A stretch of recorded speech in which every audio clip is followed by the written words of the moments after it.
Picture a country that has just built itself 10 million new front doors, fresh-poured driveways, picture windows with the manufacturer's stickers still ghosting the glass. Now fill those houses with women who are alone in them 9 hours a day, alone with the wax on the linoleum, the roast thawing in the sink, the television that talks at them all afternoon and never once listens. Add a recession nobody wants to name out loud, a husband whose shift just got cut to 4 days, a parlour so clean that no living member of the family is permitted to sit in it, and a casserole dish that has to be returned to a neighbour who counts the days. That's America in 1958, the richest country in the history of the earth. And the loneliest hour it has ever produced is 10 o'clock on a Tuesday morning in a spotless kitchen in a town where everyone knows everyone and nobody says anything. A place where a woman could own a freezer full of beef, a washer, a dryer, and a car in the drive, and still go from breakfast to supper without one adult human being speaking her name. There is exactly one stranger this country still opens its door to. She wears white gloves. She carries a sample case. She rings the bell twice. We're going back there tonight. Not as historians counting refrigerators from the curb. We're going in through the front door, the one door in America that still opens for a knock. One woman, one territory, 1 year.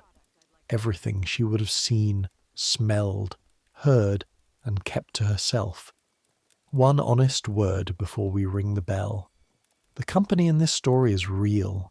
The dates, the products, the brochures, the commission arithmetic, the jingle you'll hear humming underneath everything. But the town is a town I've stitched together out of 100 towns exactly like it, and every household on this route is a composite, assembled from the kind of thing that happened on thousands of routes, to no one in particular, and to half a country at once.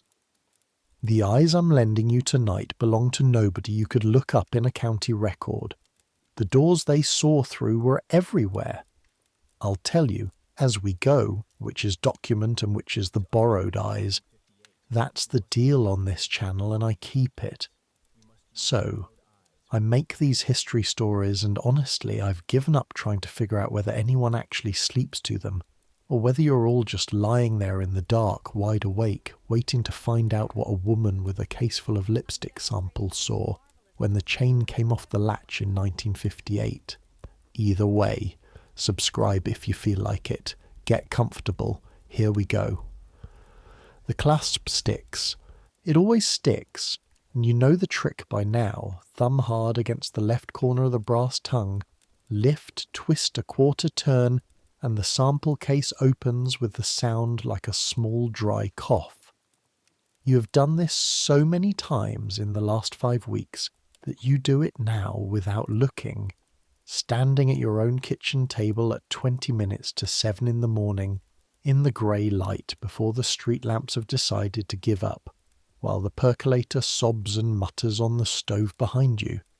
For a moment, half a second, no more, you forget what day it is. Then the case is open, and the smell rises out of it, and the day arrives all at once. It's not one smell, it's layers. Waxen rose first. That's the lipstick samples. 40 little white plastic bullets racked in their cardboard tray like ammunition for a very small, very polite war. Under that, powder. Face powder sifted so fine it has worked itself into the case's fabric lining, into the seams, into the whorls of your fingerprints, so that everything you will touch today will smell faintly of it. Under that, the cold cream smell, heavy and white. Then perfume. Not one perfume, a dozen, murmuring over each other the way women talk after church, to a wild rose which smells pink, cotillion which smells the way a dance card sounds, and underneath it all, the case itself, warm plastic and cardboard and the ghost of every kitchen it has sat in, coffee and cigarette smoke and fried bacon and bleach. Welcome to Harmon Falls. Population 11,000 and something, depending on which sign you believe, in the flat middle of the country in March of 1958. Your name is Marjorie Vance. You're 32 years old, and in the order book lying open next to the sample case, a long, narrow government green ledger with columns ruled in red, is the entire secret architecture of this town, written in your own careful looping hand, one household per line, one campaign per column. Who bought? Who stopped buying? Who asked for the large size of the cream sachet and then, 3 weeks later, quietly asked for the small? Nobody else in Harmon Falls has a book like this. Not the minister, who sees only what people wear on Sunday. Not the doctor, who sees people only when something has already gone wrong. You see the Tuesday morning truth of things, and you see it every 3 weeks on schedule through the opening front door. But you don't think of it that way yet. Right now, in March, 5 weeks in, you think of it as pin money. Everyone calls it that. Ruth Kavanagh called it that, standing on your own doorstep in January with snow on her hat. Gene calls it that when he calls it anything at all. Gene is at the table now behind his coffee and his work greens, not looking at the sample case. He has a way of not looking at it that is more thorough than looking. He's a machinist at the plant out on Route 9. A good one, a man who can read 1,000th of an inch with his fingertips. And since November, the plant has been on short weeks, 4 days instead of 5, and some weeks worse than that, because the whole country has caught something in its chest this winter, and nobody in Washington will say the word recession any louder than you'd say a diagnosis. You'll be back by when, he says, not looking. 4, before the bus brings the kids anyway. You have 2, a boy of 9 and a girl of 6, and they are still asleep upstairs, and the sound of the house with them asleep in it is a sound you could pick out of 1,000 houses now, because listening to houses is becoming your profession. Gene turns his cup a quarter turn on the saucer, the way he squares up work on the bench. Peterson asked me yesterday if it's true my wife's peddling door to door. The percolator sobs. You fold the new brochures into your bag. Slick paper, smelling of ink, campaign 6 printed on the corner. And you don't answer right away, because you have learned this much from 5 weeks of doorsteps. The first thing said into a silence is the thing that gets remembered. And what did you tell him? Told him you sell a little perfume to the neighbour ladies. He says it evenly. It is not what he wanted to say. What he wanted to say has been sitting in this kitchen since January like a third adult. A man's wife selling things means a man who can't provide, and the plant is on 4 days, and Peterson knows it, and everybody knows everything in this town except what you know, which is what's behind the doors. You close the case, thumb, lift, quarter turn, the clasp coughs shut. One of these mornings you think, that clasp is going to quit entirely. You keep meaning to have Jean look at it. You keep not asking, because the case is the one thing in this marriage he has never touched, and both of you have decided without a word that this is somehow load-bearing. On the shelf above the stove there is a flour tin with a rooster painted on it. Inside the flour tin, folded inside a bread wrapper where the flour can't get at it, is an envelope. In the envelope is $11.40, which is every cent of commission you have cleared in 5 weeks after paying for your own samples and brochures, and which Jean has never seen, not because it's hidden from him. It's in the flour tin, for heaven's sake, but because he would no more open your flour tin than you would open his toolbox. On the front of the envelope, where a sensible woman would have written groceries or Christmas, you have written nothing at all. You don't have a word yet for what it's for. You only know that it is the first money in your married life that arrived because of something you did with your own name attached, and that when you fold a new bill into it, something in your chest sits up straighter. You put on your coat, you put on your gloves, white cotton, washed every second night, because Ruth Kavanagh says the gloves are half the uniform and the smile is the other half. You pick up the case, which weighs 11 pounds loaded. You've weighed it on the bathroom scale, and which will feel like 20 by 3 o'clock. And you step out your own front door into the cold, which is the last door today that you will open from the inside. 6 blocks north, the town is waking up. You can hear the switch engine down at the elevator, coupling cars, a sound like a giant clearing its throat, and a dog complaining about it, and somebody's storm door slapping. The sky is the colour of dishwater. The snow is done, but the cold has stayed on like a guest with nowhere to be. 31 calls on the book today if you make them all. You won't, you never do. Because somewhere on that list today, same as every day, there is going to be a door that doesn't want to close again once it's open. A kitchen that has been waiting 3 weeks for the sound of another adult voice. And you're going to stand in it with your 11-pound case and your 40 little lipsticks, and you're going to be, for 1 hour of one woman's Tuesday, the entire visiting world. That's the job. Nobody told you that's the job. You found it out the way you're finding everything out this year, one door at a time. You should understand how a 32-year-old mother of 2, in a plaid winter coat, ends up carrying the door-to-door franchise for a cosmetics company through a recession, because it did not happen the way Jean's friend Peterson imagines it happened.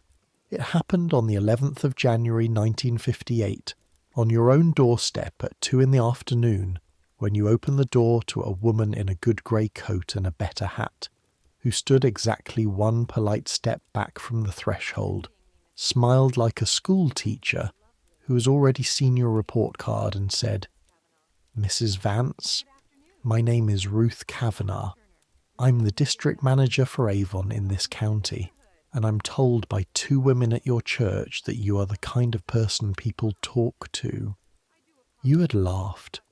You remember laughing, and you remember that the laugh came out wrong, with a crack in it, because it was January of a bad winter, and Jean was on 4 days, and the coffee you'd stretched with chicory was sitting bitter in your stomach, and it had been... You counted it later, you actually counted. 4 days since an adult who was not Jean had spoken your first name. Ruth Kavanagh saw all of that in one look. You know now that she saw it, because seeing it is the skill, and she has it the way Jean has his 1,000th of an inch. She did not mention money first. She mentioned the hour. "It's an hour here and an hour there," she said, "and it's yours. The commission is real. You keep up to 40 cents of every dollar you sell, and I'll teach you to sell. But I'll be honest with you, Mrs. Vance, because I'm always honest on a doorstep. The money is the second thing the girls stay for." "What's the first?" "The doors," said Ruth Kavanagh, and came in for coffee. And by the time she left, you had signed a representative's agreement on your own kitchen table, in the same spot where the sample case sits now. And Jean came home at 5:30 to find his wife holding a printed catalogue like a hymnal, and already, quietly, 1 degree less tired around the eyes than she had been that morning. Here is the part of it that is documented, and I give it to you straight, because it matters to what you will see through every doorway this year. The company is older than the town's oldest resident. In 1886, that is not a story. That is the year 1886, when Grover Cleveland was president and the streets of this county were mud. A young door-to-door book salesman in New York named David H. McConnell noticed something that would eventually reroute the social life of the American housewife. Nobody wanted his books. The little vials of perfume he gave away to get himself through the door, those the women wanted. So he stopped selling books. He founded the California Perfume Company. New York firm, California name, chosen company men will tell you for the sunshine in the sound of it. And he made one decision that everything else in this story stands on. He would not sell through shops. He would sell through women. Housewives, widows, farm wives, women who could walk into other women's kitchens as equals, at a time when practically no respectable employment would let a married woman earn a dime without leaving her home and her reputation at the door.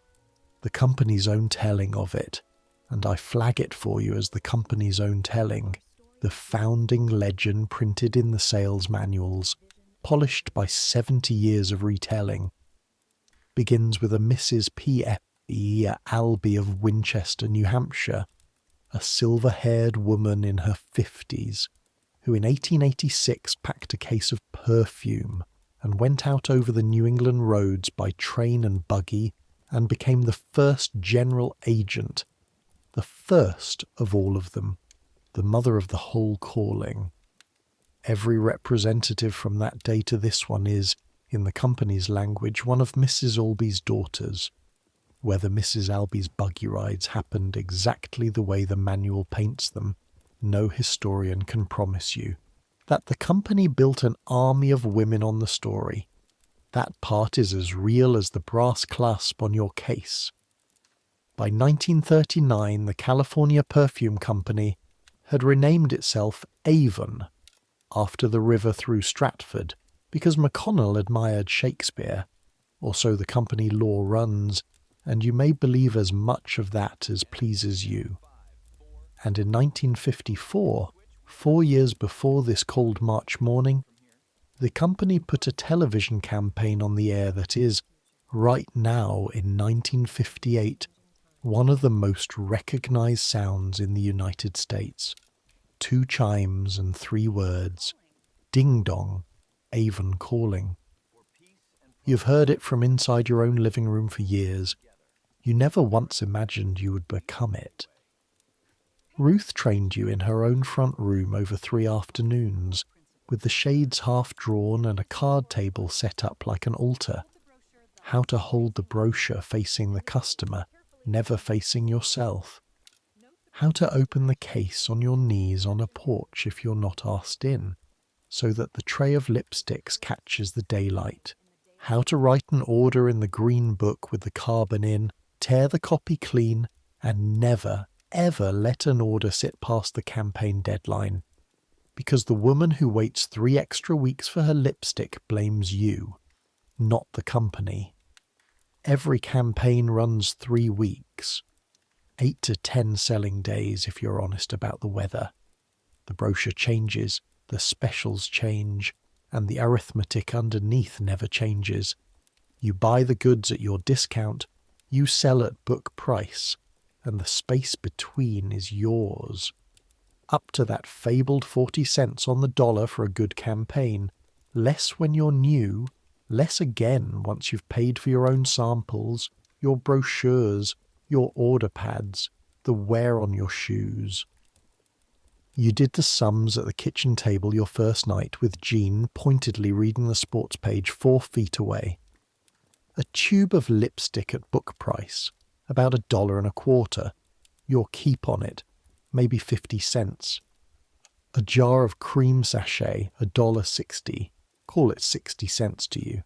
To clear $10 in a campaign, real 10, envelope 10, you need 25 sales, which means 40 doors, which means 50, because a third of any list is not home, moved, sick, or hiding from the grocery bill behind the Davenport.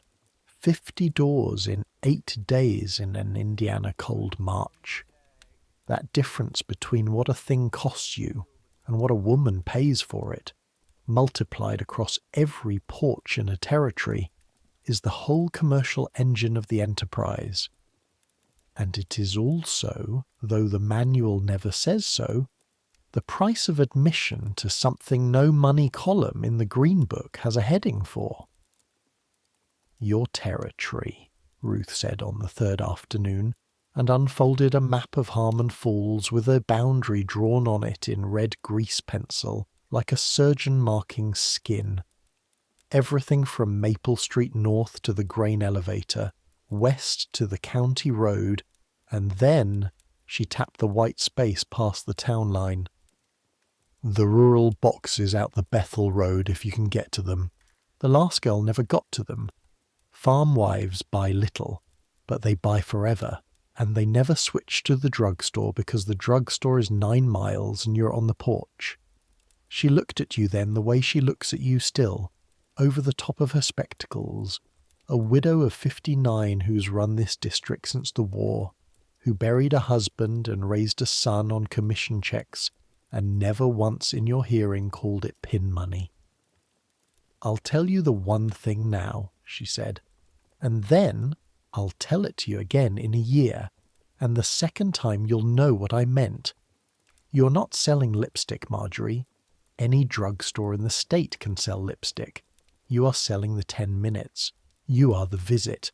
The lipstick is the excuse the whole arrangement stands on, and you must never say so out loud, least of all to the customer."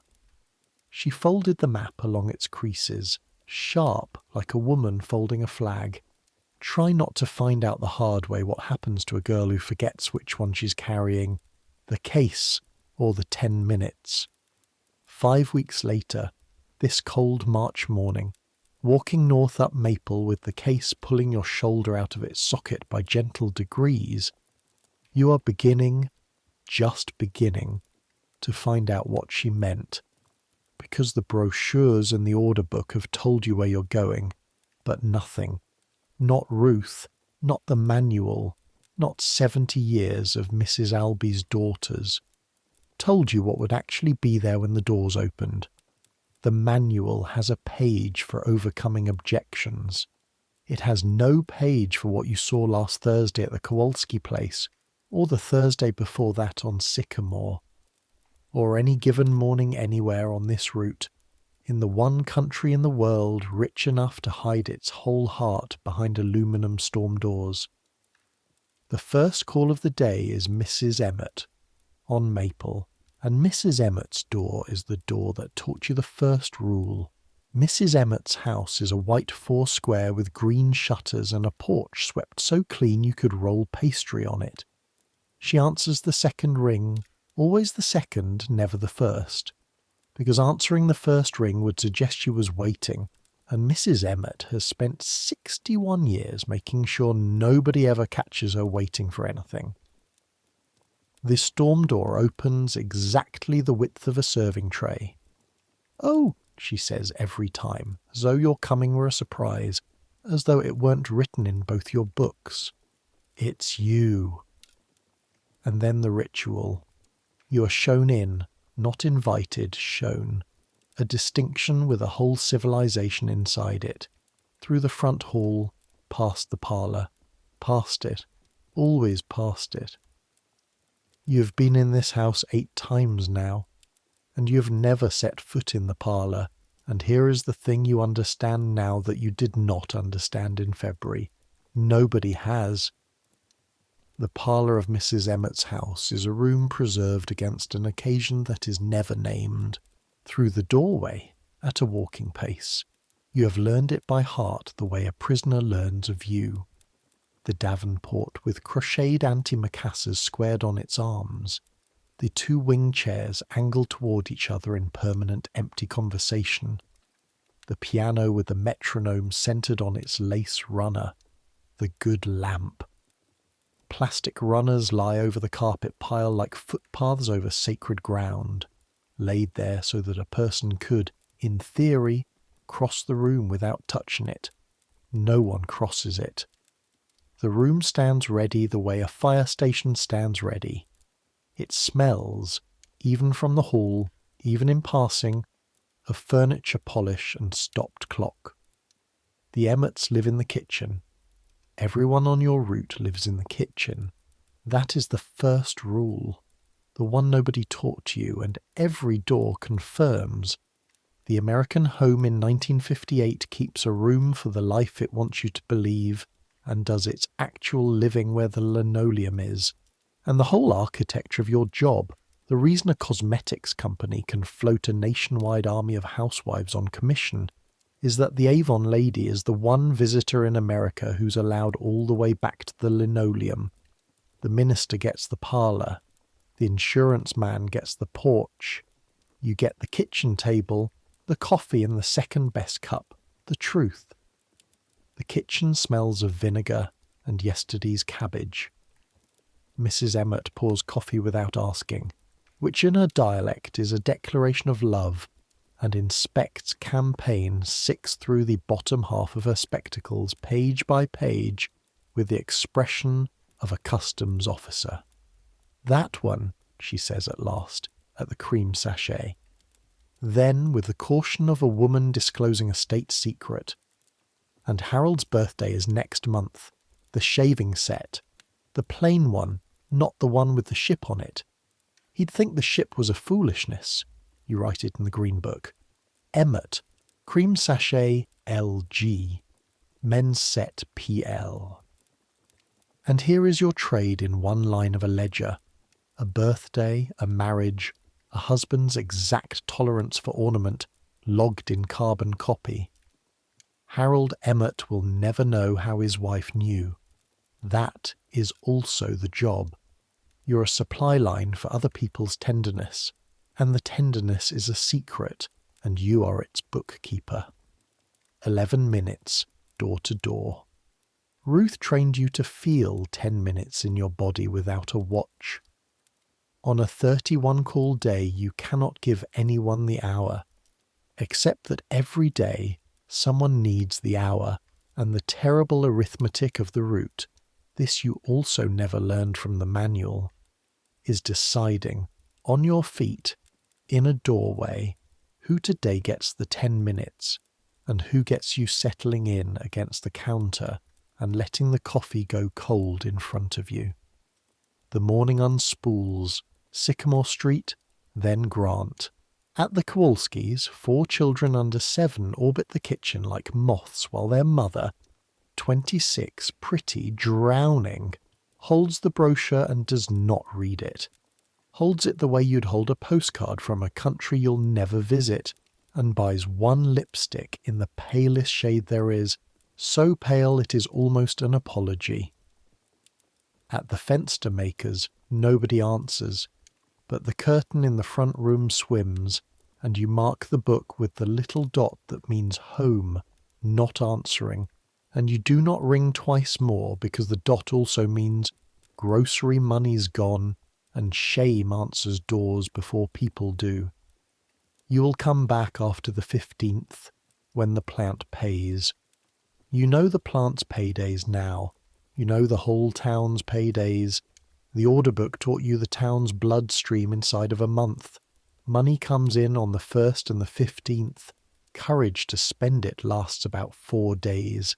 And an Avon lady who calls on the 11th is a fool or a saint.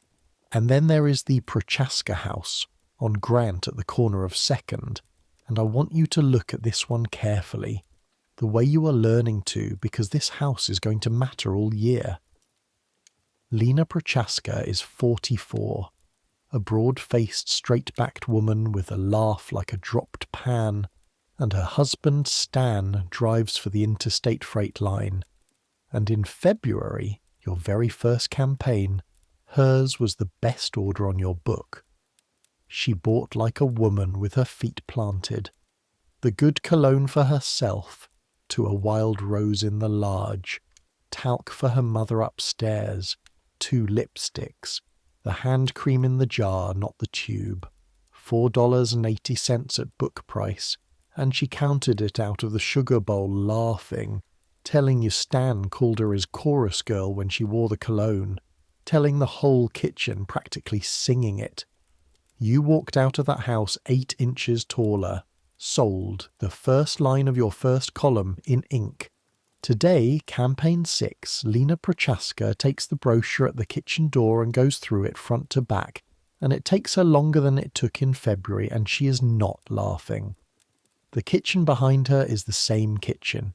Geraniums on the sill, her mother's rosary hung on a cup hook, but the radio is off, and the room where a radio has been turned off to save nothing at all, because a radio costs almost nothing to run, is a room where saving has stopped being arithmetic and become a prayer. "The talc," she says finally. "Mama's out of the talc." A pause, the pages turning back once. That's all this time. Stands on the short runs this month. They've got the new men on seniority, and the freight's just... Her hand makes a flat gesture, a road going nowhere. There's less of everything moving, he says by summer it picks up. By summer, you agree, and you write talc SM. In the column under Prochaska, one line beneath the $4.80 line, and the two lines sit there in your book, one under the other, like the first two readings on a gauge. You do not offer the specials. This is a thing you've already learned that Ruth never had to teach you. There is a moment when selling becomes trespassing, and the whole future of your welcome in a house depends on your feeling that moment through your feet, like a change in ice. You put the book away. You stay 11 more minutes anyway, and let Lena tell you about the new men and seniority, and you leave her laughing once, at something her mother shouted down the stairs in Polish. And on the porch, with the door shut behind you, you stand for a second in the cold and feel the weight of the case in your hand and think, for the first time in plain words, nobody else is going to see this. That's what this job is. The whole country is having a year, one house at a time behind the aluminum doors, and the only running record of it anywhere on earth is a green order book in a plaid-coated woman's bag, written in columns that were only ever meant to add up to pin money. The freight is thin. The plant is on 4 days, the sugar bowl is low, and the talc is small this time. You reset your hat against the wind and go on up Grant Street, because it is 10:40 in the morning, and there are 19 names still on the day, and the next one is out the Bethel Road, where the town gives up and the fields take over, and a woman named Ada Braun buys exactly one lipstick a season and would walk you off her porch if you ever once called it pin money. The Bethel Road runs due west out of town, and the sidewalk gives out at the Standard Station, and after that it is gravel shoulder and your own 2 feet. 2 miles and a quarter to the Braun place. You have measured it against the odometer of Gene's Ford the one Saturday he drove you, and every step of it since has been yours, because the Ford belongs to the plant's hours, and the bus does not believe in the Bethel Road, and a taxi is 35 cents you will not spend on yourself, while the envelope in the flour tin is still learning to walk, so you walk. The case changes hands every telephone pole. That is the system. £11 in the right hand, pole, £11 in the left. The wind out here has the whole county to get a running start in, and it arrives smelling of thawed mud and silage and faintly of hogs, the deep agricultural perfume that no page of any brochure in your bag has ever admitted exists. By the time the Braun mailbox shows itself, leaning at its lazy angle, your shoulders have opinions, and there is gravel dust chalked on your good shoes to the laces. You will make this walk 12 times this year. Hold on to that number. It is going to matter that you counted. The farmhouse sits back from the road on a low ridge, white-clappered, gone grey at the north corners, a windbreak of Osage orange, a barn roof patched in 3 shades of shingle like a mended coat. Chickens announce you long before the porch, and on the porch, drying her hands on her apron, in a man's barn jacket over a house dress, is Ada Braun, 57 years old. who has buried 2 children and 1 price of corn after another on this ridge, and who looks at your gravel-chalked shoes exactly the way she looked at them the first time you came out here in February. You walked it again, she says, not hello, an audit. It walks flat, you say, which is what you said last time, and it earns you the same thing it earned you last time. 1 short exhale through the nose, the Braun family's entire vocabulary of laughter, and the screen door held open. In. The Braun kitchen is the warmest room you will stand in all day and the barest. Wood stove ticking, oilcloth on the table worn transparent at the elbows, a wall calendar from the feed store with the sale date circled in pencil, hard enough to emboss the paper. Coffee here is not offered. It is issued in a white mug with no saucer, and it could strip an engine block, and you have learned to love it the way you learn to love anything that doesn't apologize. Ada does not look at brochures.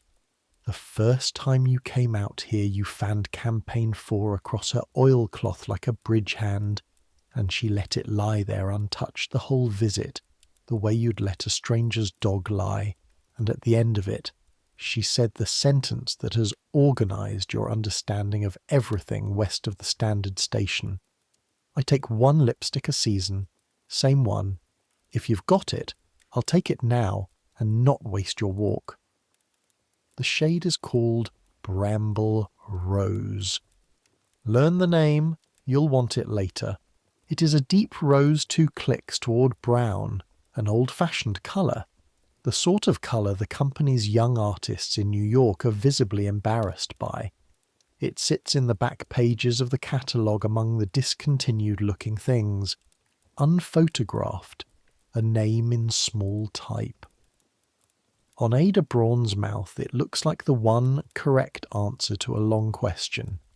You know this, because you have seen it there. Not in this kitchen, never in this kitchen, but in the 3rd pew from the back of Bethel Lutheran. The Sunday Jean's cousin got married, when you turned around at the organ's first chord and there was Ada, in a navy dress old enough to vote, with her mouth done, sitting straight as a fence post between 2 acres of husband and neighbour. 1 lipstick a season, $4 a year, minus your commission, $1.60 of it yours. In February you privately filed her, forgive you, as the smallest account on the route. It took you until about the 3rd mug of that engine-stripping coffee to understand what you were actually looking at, and it is this. Ada Braun works, by any honest count, a 90-hour week. She feeds men and hogs and hens in that order, keeps the books on a farm that clears less some years than Stan Prochaska makes hauling freight in a season, mends what tears, cans what ripens, and buries what dies. Out of all of that, out of the whole grey, magnificent, unpaid enterprise of her, she has carved 1 indulgence the size of a rifle cartridge, and she has assigned it a schedule, and the schedule is Sundays. God gets the lipstick. Nobody else has earned it. Today she turns the little box over in fingers cracked deep at the thumb joints, reads the label as if labels could lie to her, and nods once. From the shelf above the flour bin she takes down a baking powder tin, and out of the tin comes a $1 bill and coins, counted onto the oilcloth to the exact cent. And here is the thing. She does not count it carefully because she is poor. She counts it carefully because that is what money is to her, a thing with edges like a board or an acre, and a woman who respects edges respects them everywhere. You have watched dentists' wives in town wave off their change with 2 fingers. You would trade 6 of them for 1 Ada Braun, and the company would think you were mad, and the company would be wrong. Sit, she says then, which is the invitation, and for 20 minutes you give Ada the 20. You decided that in February without deciding it. She talks Corn's in the crib and the price is an insult. The vet wants $4 to look at a heifer's eye, so Carl is doctoring it himself out of a book. The oldest boy is at Purdue on the county scholarship. She says at Purdue the way other women say at the altar, and writes home every second Sunday, and the letters are getting shorter, which she reports flatly as weather, while her thumb smooths the cracked oilcloth over and over in a small, even unconscious motion, like a woman soothing something. You listen. You have stopped mistaking this for not working. This is the account. The lipstick is the receipt. At the door, because it is March, and the wind has come around mean out of the northwest. Ada Braun stops you with one finger against the case, the first time she has ever touched it, and delivers, unasked, in the doorway, the second great lecture of your year. Ruth gave you the first one over a card table. This one comes free with the coffee. You know why I buy it off you and not at the drugstore when I'm in for feed, she says. It is not a question, so you wait. Drugstore, I'm Carl Braun's wife buying foolishness, and the Hendricks boy at the register knows my feed bill. The finger taps the case, once. You come out here, I'm the customer. Whole different animal, the customer. Her eyes, pale as skim milk, hold yours a beat longer than town eyes do. You mind you stay the kind that walks out. The minute you get grand, you're just the drugstore with a hat on. Then the screen door claps shut, the chickens escort you to the road, and you are 2 miles and a quarter from the standard station with the wind in your teeth. 11 pounds changing hands at every pole. Doing the arithmetic you will do all year on this stretch of gravel. The arithmetic with no column in the book. $1.60 commission. 90 minutes door-to-door round trip. Ruth would tell you the numbers don't justify the call, and Ruth would be right, and Ruth will never be told. Because somewhere on the walk back, with the town water tower coming up silver over the stubble fields like a nickel moon, it settles on you, the shape of the thing you have signed up to carry. In your bag is a book with this county's pulse in it. On your shoulder is a case with its one luxury. And on this road, between the ridge and the standard station, 12 times a year, is the only hour of Ada Braun's 90-hour week in which anybody on God's cold earth calls her the customer. The case is heavy. You've earned the ache. You change hands at the pole and keep walking. April comes in on mud and radio news. The army has taken Elvis Presley, inducted him in March, shaved his head like a sheep, and half the town's teenage girls are in mourning while their fathers say it'll make a man of him. There is an American satellite up over everybody's heads now, Explorer, launched at the end of January, and on clear nights the Emmett grandsons stand out on lawns trying to see it, and the papers can't decide whether the sky's a wonder or a worry. The plant is still on 4 days. On your route, Campaign 8 opens with a spring cologne on the cover, and the brochure smells of ink and optimism, and you're averaging 51 doors a campaign now, and you've learned to feel a house through a closed door the way Jean feels steel. Home, not home. Home and hidin'. Home and waitin'. Iris Tillman's house is home and waiting. It is always home and waiting. She is on Cherry Street, a widow of 66 in a tall, narrow house that a railroad pension keeps painted but cannot keep company. Her husband was a conductor on the line. He's been dead 4 years. Her son is in California doing something with aircraft that she pronounces carefully, in installments, like a foreign address. She's your 11 o'clock call every campaign, and Ruth's ledger arithmetic would flag her the way it would flag Ada, because Iris Tillman buys, in an average campaign, 1 bar of decorated soap or 1 small sachet, 60, 70 cents at book, and she takes, in an average campaign, 1 full hour of your selling day. You gave up defending that hour to yourself somewhere back in February, the first time you tried to leave at the 20-minute mark, and watched her walk you to the door, talking faster and faster, piling sentences into the doorway like a woman shoring a levee. And you understood with a cold drop in your stomach that you were watching arithmetic of a different kind. She had been saving conversation for 3 weeks. She had things in the house that had gone unsaid so long they had gone feral. You were not a caller running late. You were the boat, and it came every 21 days, and it was leaving. So now Iris gets the hour, and the route bends around it like a river around a stone. The house smells of lavender water and scorched dust from radiator tops, and of coffee started when you were still 3 porches away. She watches for you. You have made your peace with being watched for. The radio in her kitchen plays all day at the volume of company, tuned to the station out of the county seat, and she leaves it on while you visit, turned down but not off, and once, apologizing for it, she said the truest sentence anyone has said to you all year. It's just so the house isn't only me. You wrote no order that day. You have never come closer to crying on a call.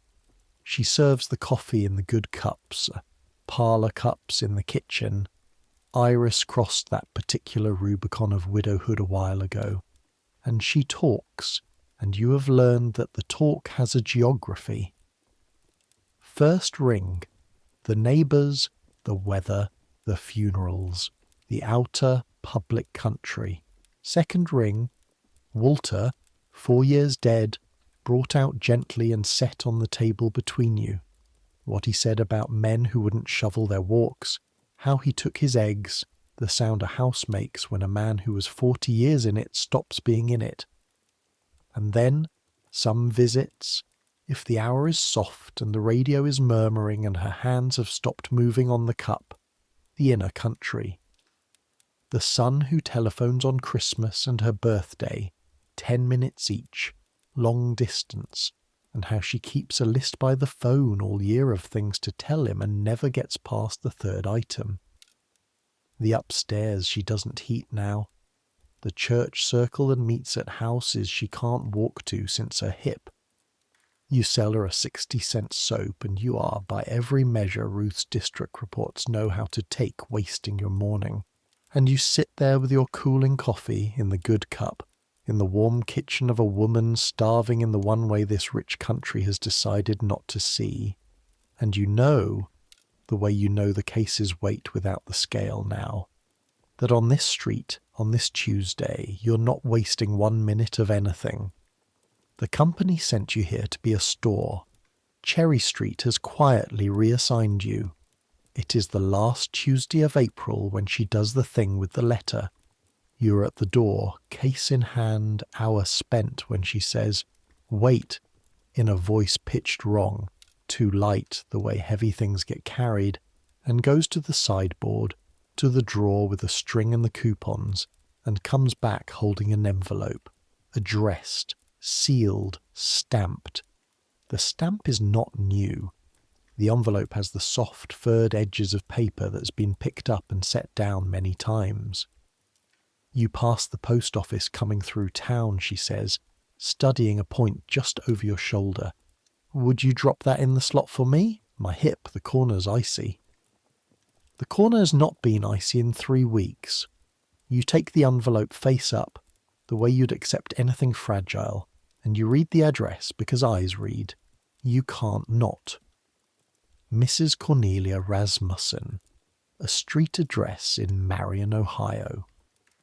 "My sister," Iris says to the space over your shoulder, and then, in the flat tone of a woman filing the last piece of paper in a long case, "We haven't written in some years. There was a falling out. Over mother's things. The ring and the clock, if you can believe it. And neither of us has worn a ring or wound a clock in 10 years.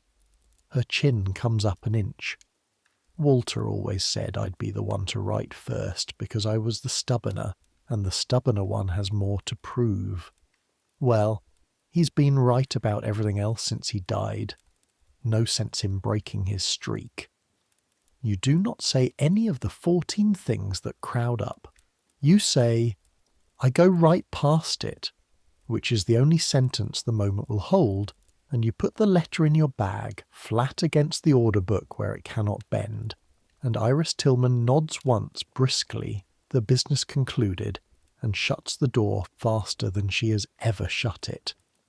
And through it, before your feet find the steps, you hear the radio come back up to the volume of company. You walk the 4 blocks to the post office with the letter lying against the ledger, sister against sugar bowl accounts, and at the slot on the outside wall you hold it a second longer than the mail requires.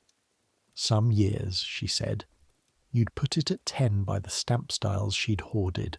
You think of the drawer with the string and the coupons, and how many times the furred edges say she carried it that far and no farther, and how the distance from that drawer to this brass slot is 4 blocks and a decade, and how in the end it could not be crossed by a sister, but could be handed casually hip-pleated to the lipstick woman on her Tuesday rounds. Because you are inside the walls but not inside the tribe, keeper of everyone's smallness, sworn to no one at any supper table in town, this slot swallows the letter with a papery gulp and clicks its little brass lip shut. You will not mention it to her again unless she mentions it first. You know that already, standing on the post office steps, and you know that she knows it, and that it is precisely why you, and not the neighbour, and not the son on his 10 Christmas minutes were asked. Discretion is turning out to be the actual product. The ones before you knew it too. The shop girls behind their counters, the hotel maids in their corridors, everyone whose work ever let them all the way in on the condition that they carry it quietly. The catalogue does not list it. It is the only thing in your case that cannot be reordered once it's spent. Sold then. Filed under nothing in no column, carried at no charge. You square your hat, change the case to the fresh hand, and go to make the noon calls, and if your eyes need 3 doors to come fully back to lipstick, no one on Sycamore Street is the wiser. On the 2nd Thursday of May, Ruth Kavanagh holds her spring sales meeting, and you get your one look every season at the rest of the army. 11 women in Ruth's front room, folding chairs borrowed from the Legion Hall, a coffee urn going, a card table dressed like a shrine with campaign 10 fanned across it, farm wives and town wives, a war widow from Deacon's Mill, a girl of barely 20 saving for a wedding, a woman of 60-odd who has held the South County Territory since 1946, and can, it is said, sell cologne to a Mennonite. Ruth stands at the mantel with the district figures in a clipped folder and runs the meeting like a fond master sergeant. Recognition first, a round of applause, a paper certificate, a fountain pen for the spring's top seller, then the new brochure, then technique.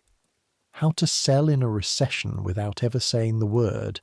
Lead with the little luxuries, the sachet, the soaps, the dollar items, because, and Ruth says this looking around the whole room, and you have thought about it on every porch since. When the money gets tight, girls, a woman gives up the big things quietly and hangs on to the small things with her teeth.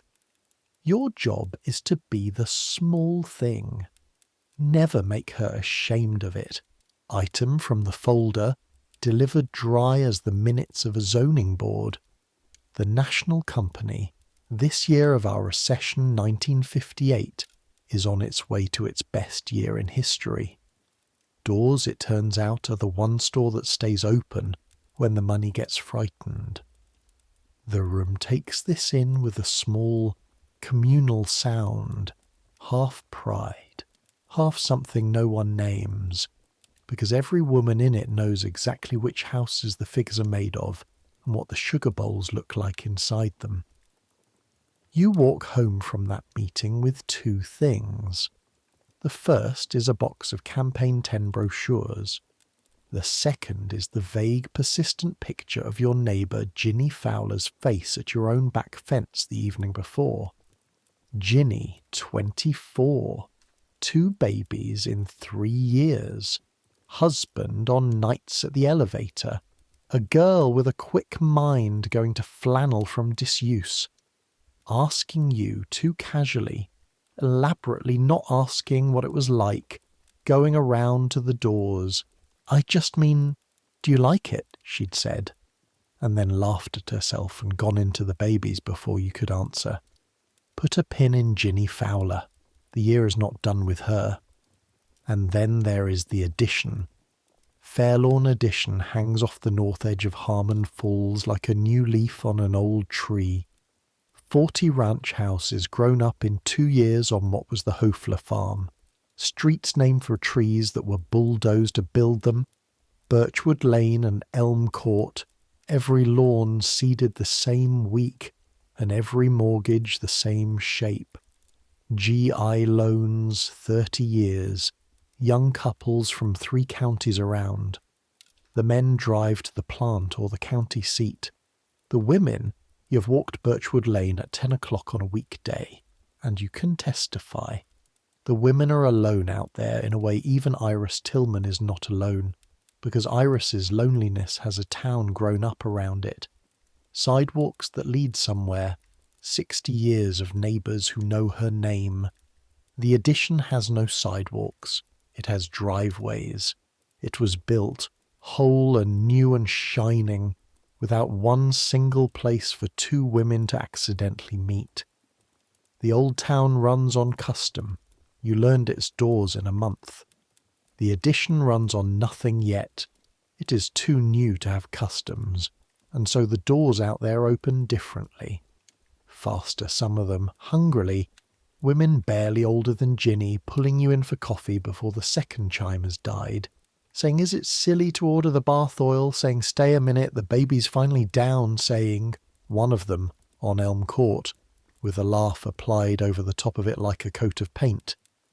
You're the first person to ring that bell since the Diaper Man Tuesday, and one of them is Joyce Barrett. Number 14. Birchwood Lane, Brick and Siding Ranch, the yard of the year. Edged, weeded, a border of marigolds laid out with a ruler. Joyce is 27. Her husband is at the Savings and Loan in the county seat.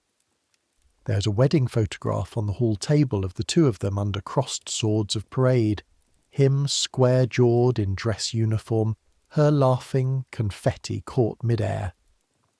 She keeps the most careful house on your route, carefuller than Mrs. Emmett's, and you would not have said that sentence could be true. And she is one of your best customers in the addition, and she is the quietest door you call on, not unfriendly. Quiet the way a held breath is quiet. She orders well, good lipsticks, the cologne, always something.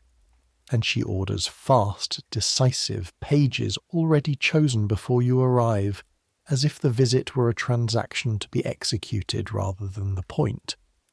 Coffee is offered because coffee is correct, and served in a kitchen so finished it could be photographed, and while you drink it her eyes go, more than once, not to the clock exactly, past the clock, toward the window that gives on the driveway.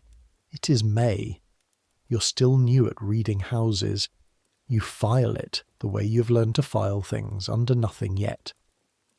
But walking back down Birchwood Lane in the smell of cut grass and new asphalt, with a transistor radio in some backyard, playing that Italian song that owns the whole summer, Volare nel blu dipinto di blu, floating over the seeded lawns like weather from a happier planet, you find yourself thinking that you have now seen the inside of both Americas on one route. The old town where the parlours are museums and the money is tired, and the addition where everything is paid for on time, and the kitchens gleam, and the marigolds stand at attention. and a woman with confetti still falling in her hallway photograph watches the window past the clock. June puts a number on what the whole year has been whispering. The papers say unemployment has passed 5 million men, worst since the war ended. They are calling it Eisenhower's recession now out loud. And the plant answers the national mood by dropping Jean's line to 3 days for the last 2 weeks of the month. 3 days.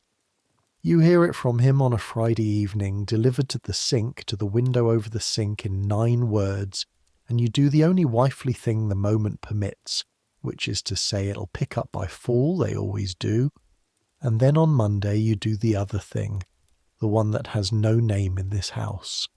The groceries that week come to $11.10, and the housekeeping money in the coffee cup on the shelf holds 8 and change.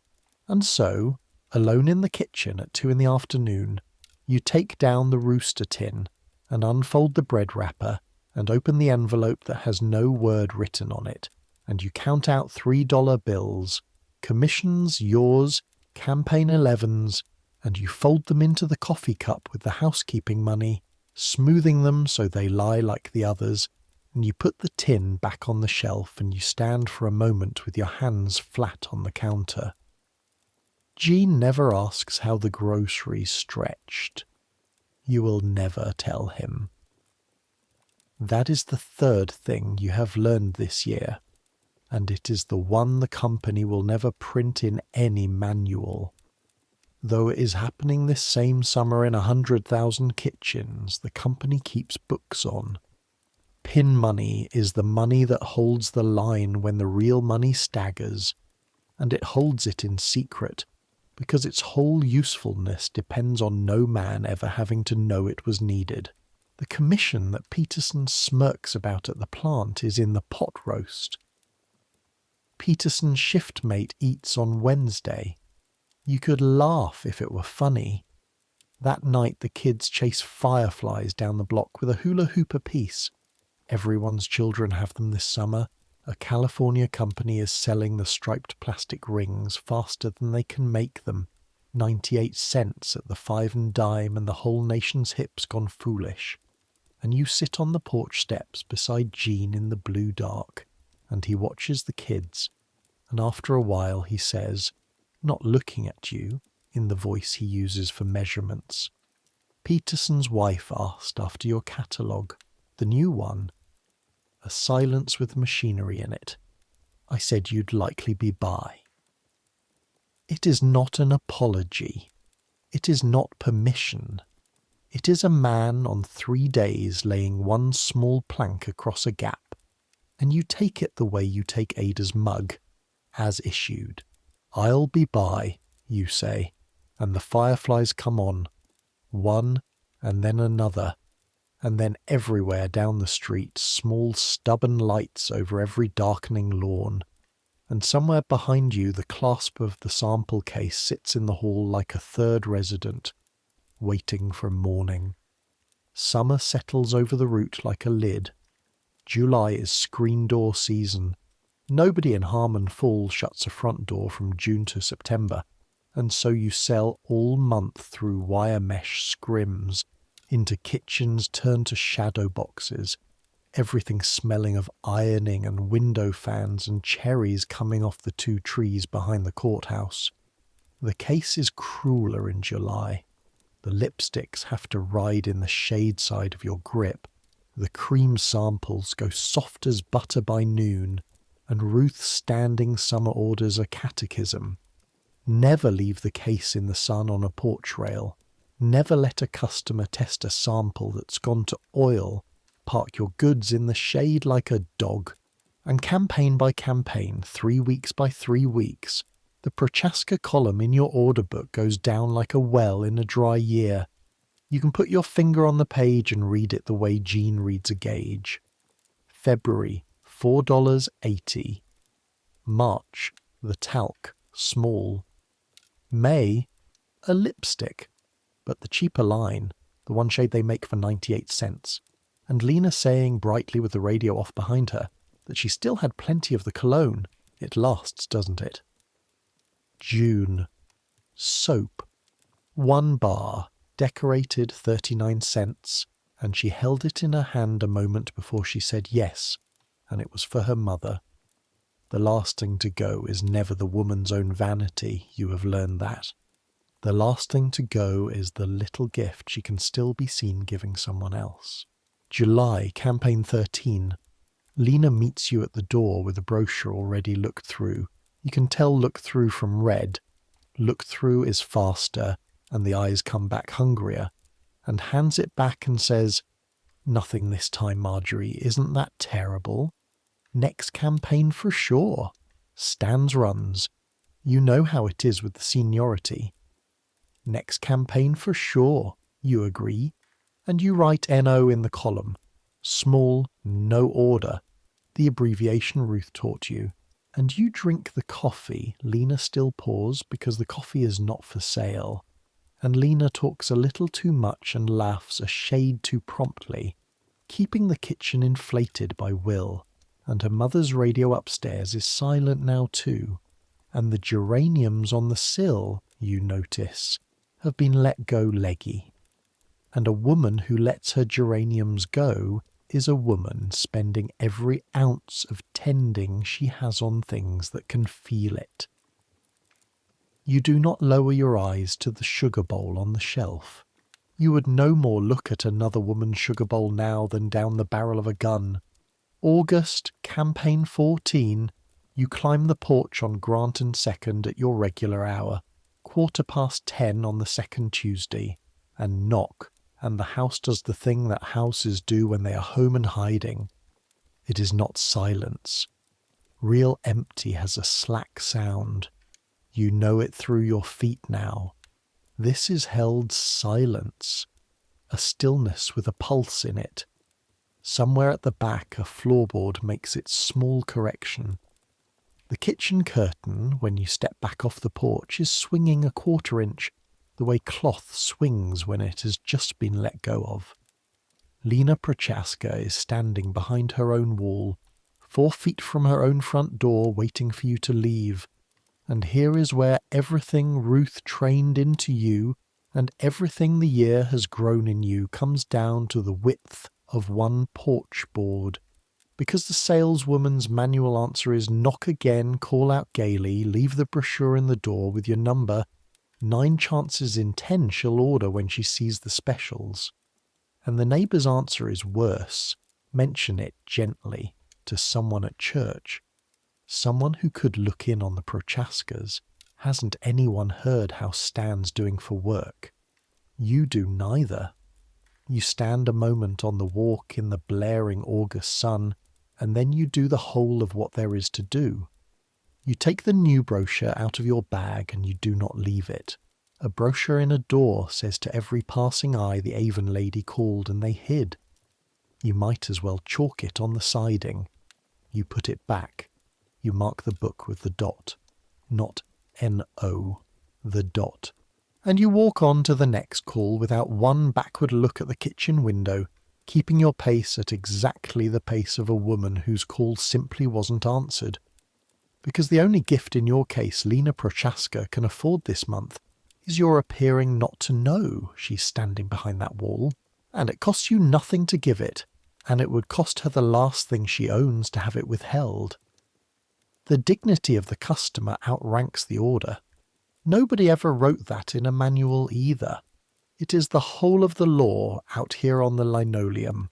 3 houses on, Mrs. Emmett buys Harold's Autumn shaving soap and complains at magnificent length about the heat, the dust, the Russians, and her daughter-in-law's habit of serving cake on paper napkins like a carnival, and you stand in her vinegar-smelling kitchen making the sounds of assent, and it is restful the way shelling peas is restful, and you are grateful to her in a way she will never suspect.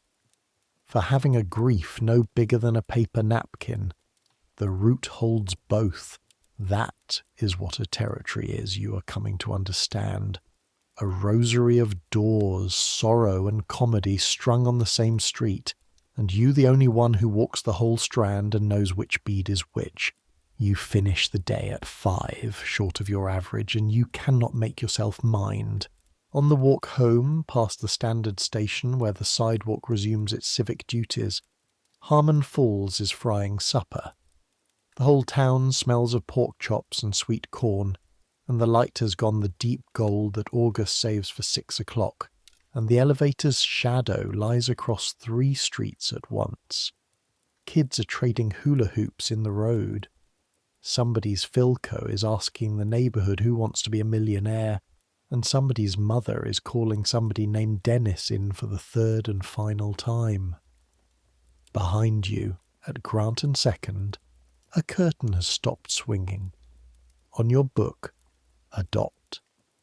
In 3 weeks you will climb that porch again at 10:15, as though nothing has ever been different, because that is the other thing the dot means. It means I keep coming. Not the way a bill collector keeps coming, the way the mail keeps coming, the way Tuesday keeps coming, faithful and unashamed and requiring nothing, so that on whatever future morning the Prochaska sugar bowl can once again afford a 39-cent bar of decorated soap, there will be no bridge for Lena to rebuild, no explanation owed, no gap in the column to account for to anyone. There will just be you on the porch at the usual hour. Well, look who's out of talc, you'll say, and the year will close over the whole episode like water. That is the plan anyway. Keep walking. Some accounts are kept open on faith, and this is the summer you learn that faith too fits in a green ledger. You just have to know how to write it so no one else can read it. September, and the school bus swallows the children back up, and the Additions lawns get their first raking, and on the 2nd Wednesday of the month you call at 14 Birchwood Lane at your regular hour, and Joyce Barrett answers the door with a bruise on her left forearm and an explanation already in the air before your eyes have finished arriving. "The cabinet door," she says. "The corner one. It swings back if you don't latch it. Clumsy." She's turned a little as she says it. Wrist rotated in. The arm carried the particular way, and she is saying it. This is the part your body registers before your mind consents to. She is saying it before you have asked, before your face has asked. The sentence was standing ready behind the door with her. It comes out smooth with rehearsal, and it is one sentence longer than a cabinet door needs, and then it is over, and she is holding the screen open. "Come in out of that wind. I've got the coffee on." And you go in. That is what happens. I will not dress this up for you, because the whole worth of this story is that it does not lie about its year. It is September of 1958, and you go in. Understand what is and is not in the room with the two of you. There is no word for it. None she could use. None you could. The words that exist are courtroom words and scandal words, and between two women over coffee in a finished kitchen, they cannot be said, and no other kind has been invented yet, not in this county. There is no number to call, there is no office in the courthouse. There is a sheriff who hunts with half the county's husbands, and there is her mother 2 states away, and there is the minister out in the county seat who would counsel patience and prayer and the healing of the home, and every road out of this kitchen, every single one, runs through some man's opinion of her marriage before it reaches her. And there is one thing more in the room, the heaviest thing, and you know its weight because you have felt its edges in a dozen kitchens this year over lighter matters. Shame, which attaches, in this year of our Lord, not to the hand, but to the bruise. To be known to have such a marriage is a ruin all its own. She's not only carrying it, she's carrying the concealment of it, full time, the way you carry the case, and her clasp, her whole latching mechanism, is that sentence about the cabinet, and you have just watched her work it. Thumb, lift, quarter turn, smooth with use. so you drink the coffee. You open campaign 16 on the table between you, and you turn the pages at her pace, and you watch her choose, decisively, the pages pre-chosen as always, the good lipstick, the cologne. And where an accounting of that morning would show nothing at all, something is nonetheless exchanged at that table, underneath the transaction, in the oldest language on your route. You do not glance at the arm again, not once, and she registers that you do not, and that is a sentence. You accept a second cup you do not want, and stay past the transaction for no commercial reason, and that is a sentence. And when she walks you to the door and says, "Bright as Birchwood Lane, same time next campaign," you say, "Same time, I'm always by, second Wednesdays, like the mail," and you hold her eyes one beat longer than the pleasantry needs, and that is the whole letter, the only one you can send. I come on a schedule. Nothing you could ever tell me would stop the schedule. The door will have a reason to open every 21 days, whatever week you should ever need a door that opens. She holds the beat. Something at the back of her eyes, not tears, nothing so spendable, some small adjustment, like a weight shifting to a better grip. "Like the mail," she says, and laughs the applied laugh, and closes the door softly, and you stand on the swept porch of the most careful house on your route, by the marigolds standing at attention in their ruled border, and you understand the border and the wax and the edging and all of it now in one cold drop. A house kept perfect as an alibi. Nothing can be wrong here. Look at the marigolds. You look at the marigolds. Then you pick up the case and walk down Birchwood Lane past 6 more picture windows, each one shining, level and closed, like the fair face of a card laid down, and you carry what you now carry, which can never go in the book, not even as a dot.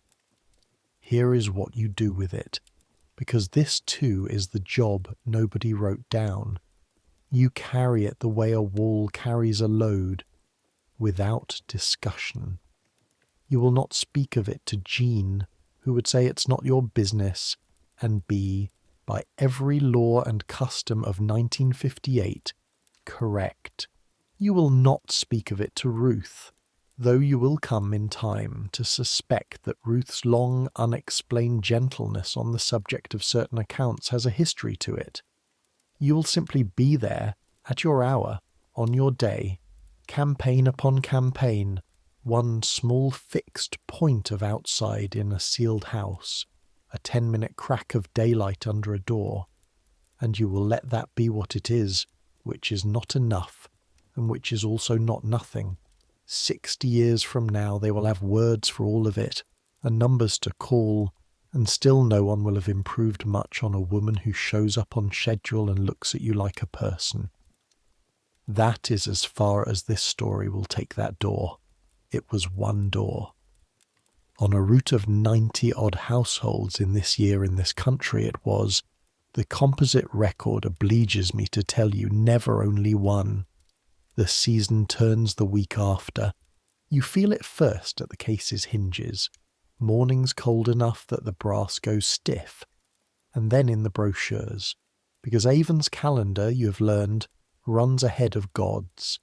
It is barely past Labour Day when Ruth convenes the September meeting, folding chairs, coffee urn, and holds up the coming Christmas brochure like Moses coming down the mountain, and says the sentence she says.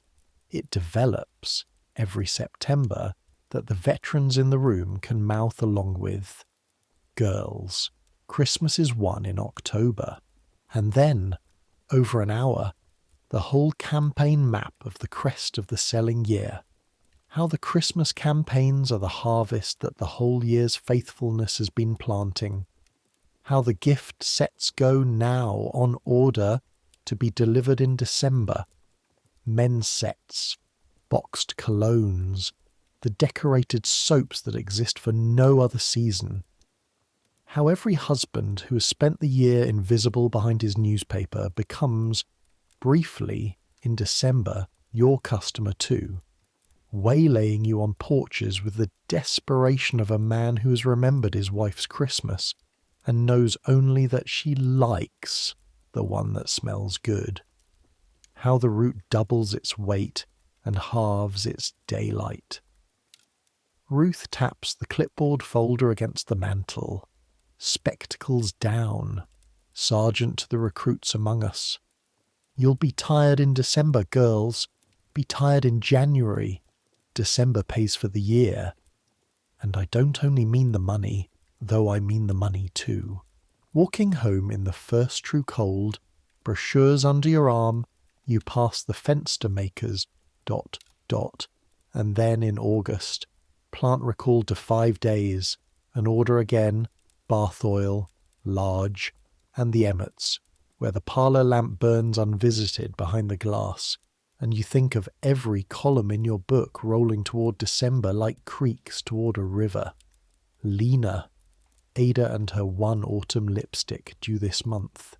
Iris, who's not once mentioned the letter these 4 months, and whom you have not once asked.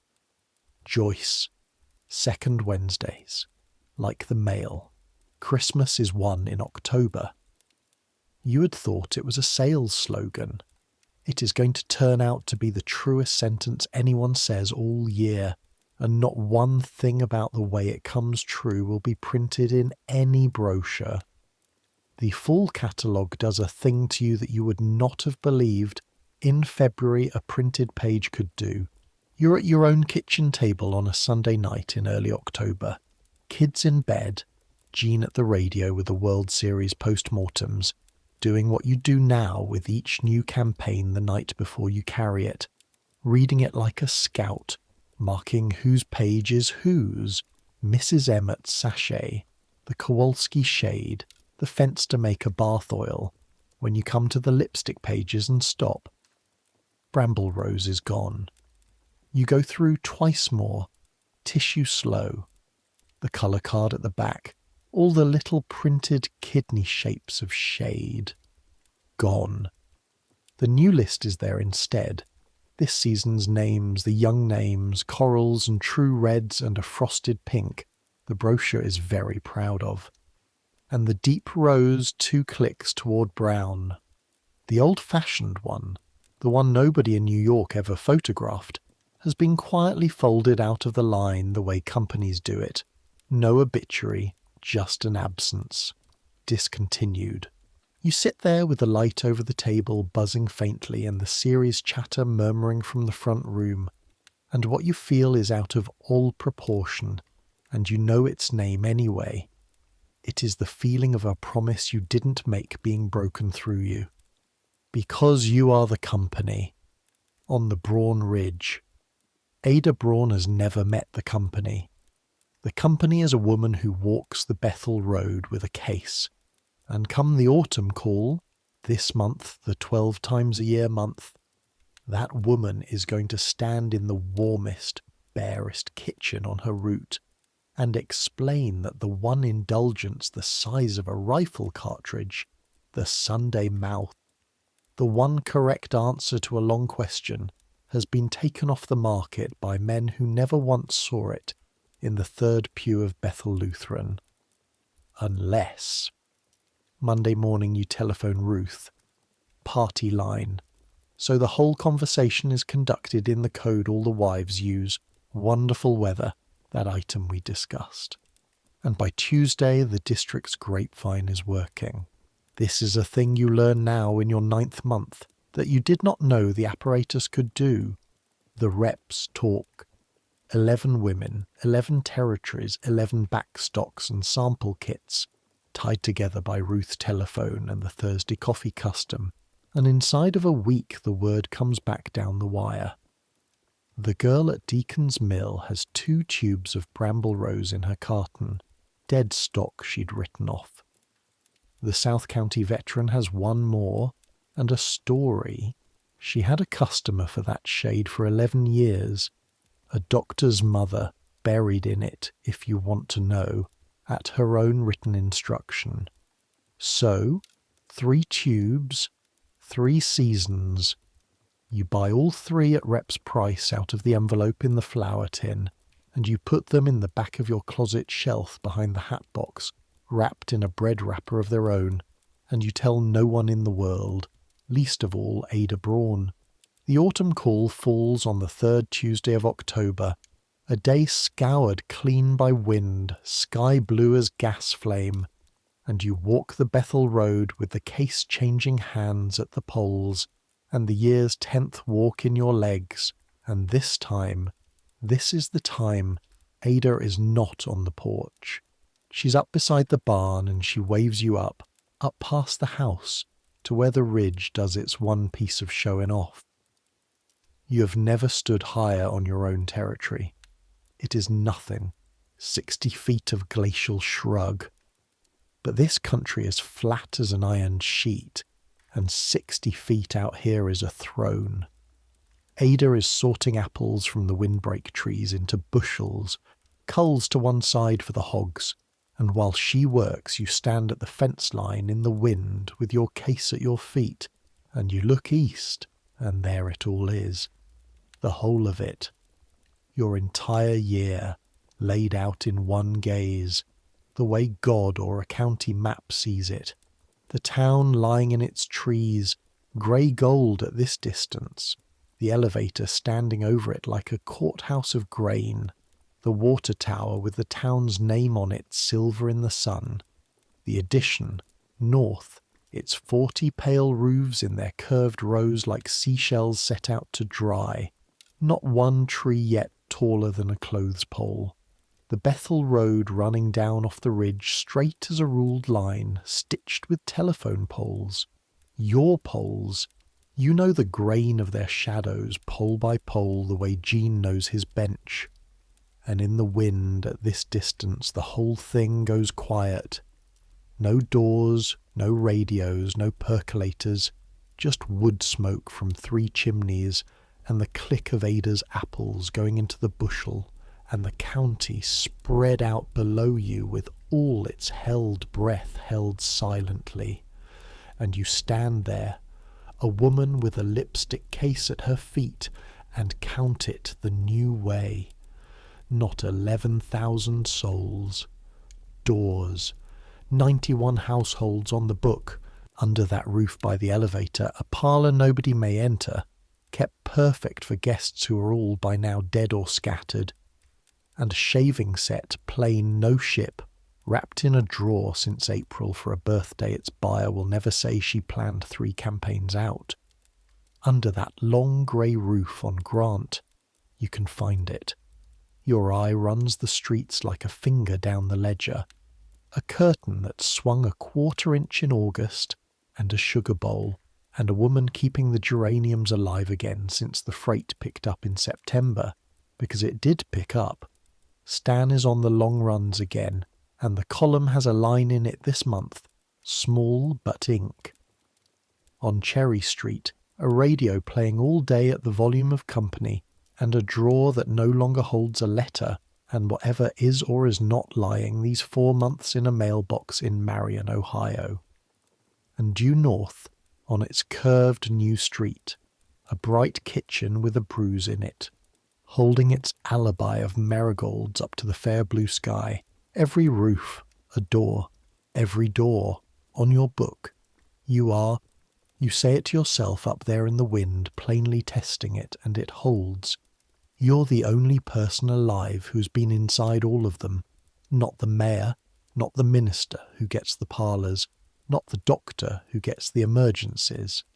The wife of the machinist on Route 9 carrying a case of cosmetics on commission, the one soul in this county to whom the whole hidden interior of it, kitchen by kitchen, campaign by campaign, has been opened on the strength of 2 chimes and a knock. 70 years ago, a book salesman couldn't get past America's front doors and noticed his perfume could, and out of that noticing came this.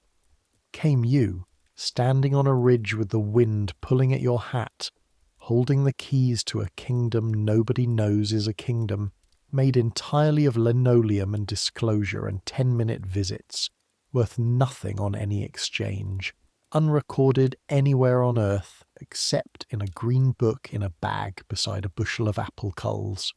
"You'll take some apples down with you," Ada says behind you, not a question. She's bagging them already, the seconds, the good keepers. Then, straightening, following your gaze out over the county for one moment with her skim-milk eyes, she delivers the only elevated remark you will ever hear her make, flat as the land and twice as durable. "Everything looks kept from up here." She hoists the bag. "It's the getting down close that shows you the mending. Then it is down to the kitchen, and the engine stripping coffee, and the business of the season. One lipstick, bramble rose, out of your case. The case tube, your last sample, because the 3 bread-wrapped tubes behind your hat box are for the seasons to come, and none of this year's grief is going to reach her if you can help it." And Ada counts the exact coins out of the baking powder tin onto the oilcloth, and asks after your children by name, in order, and tells you the Purdue boy is coming home for Christmas, all 3 weeks of it, and her thumb, when she says it, goes still on the oilcloth for the first time all year. You do not tell her the shade is dead. You carry that back down the Bethel Road yourself with the apples changing hands at every pole, the town coming up slowly to meet you like something rising through water. 12 walks you counted once. You are 10 in. Ahead lie November, and then December. And December, though you do not know it yet, and I will keep the channel's honesty and tell you that you do not, is going to ask more of your legs, your ledger, and your particular unrecorded kingdom than the 10 behind you together. Winter is loading up behind the blue.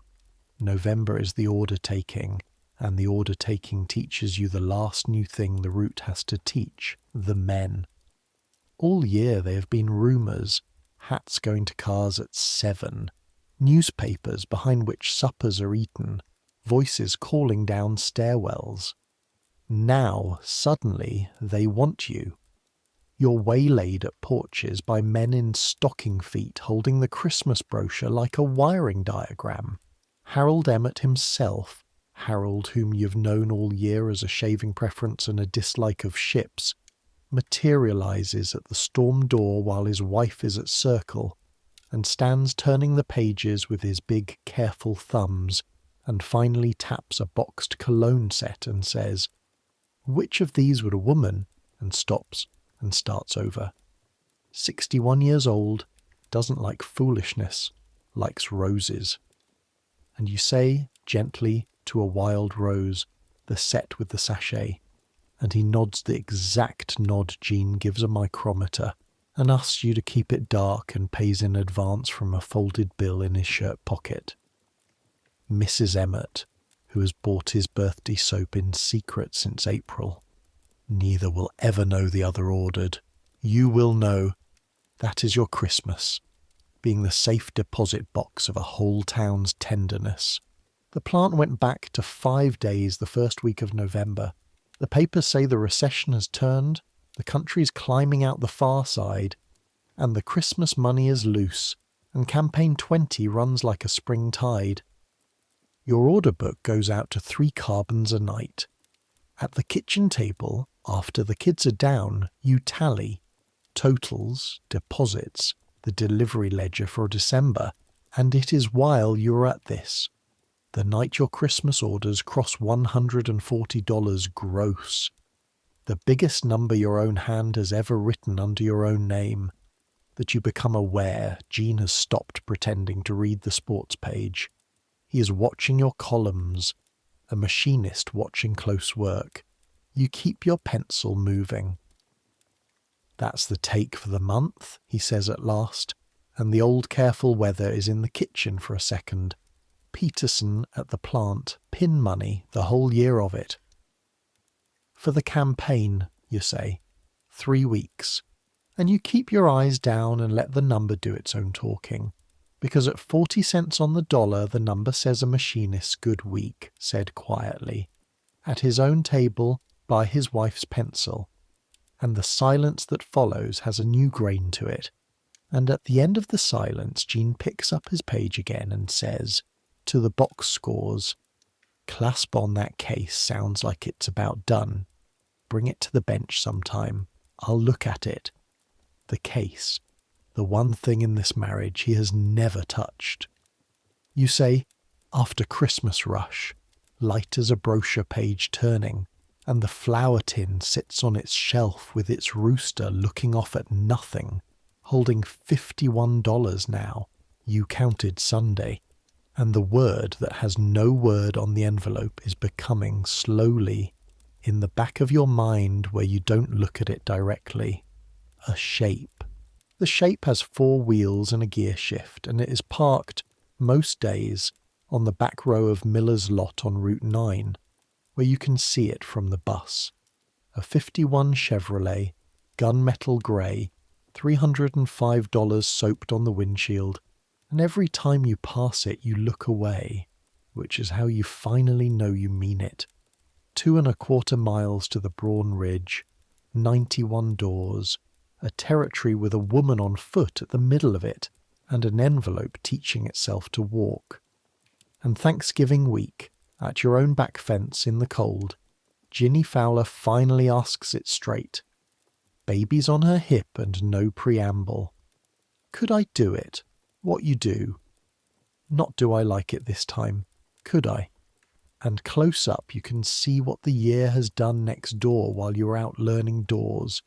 The elevator has had her husband on swing shift since August, the flannel look gone deeper, and you hear yourself say, before wisdom can convene, I'll speak to Mrs. Cavanaugh after the holidays. Ruth's answer when you telephone is 1 sentence.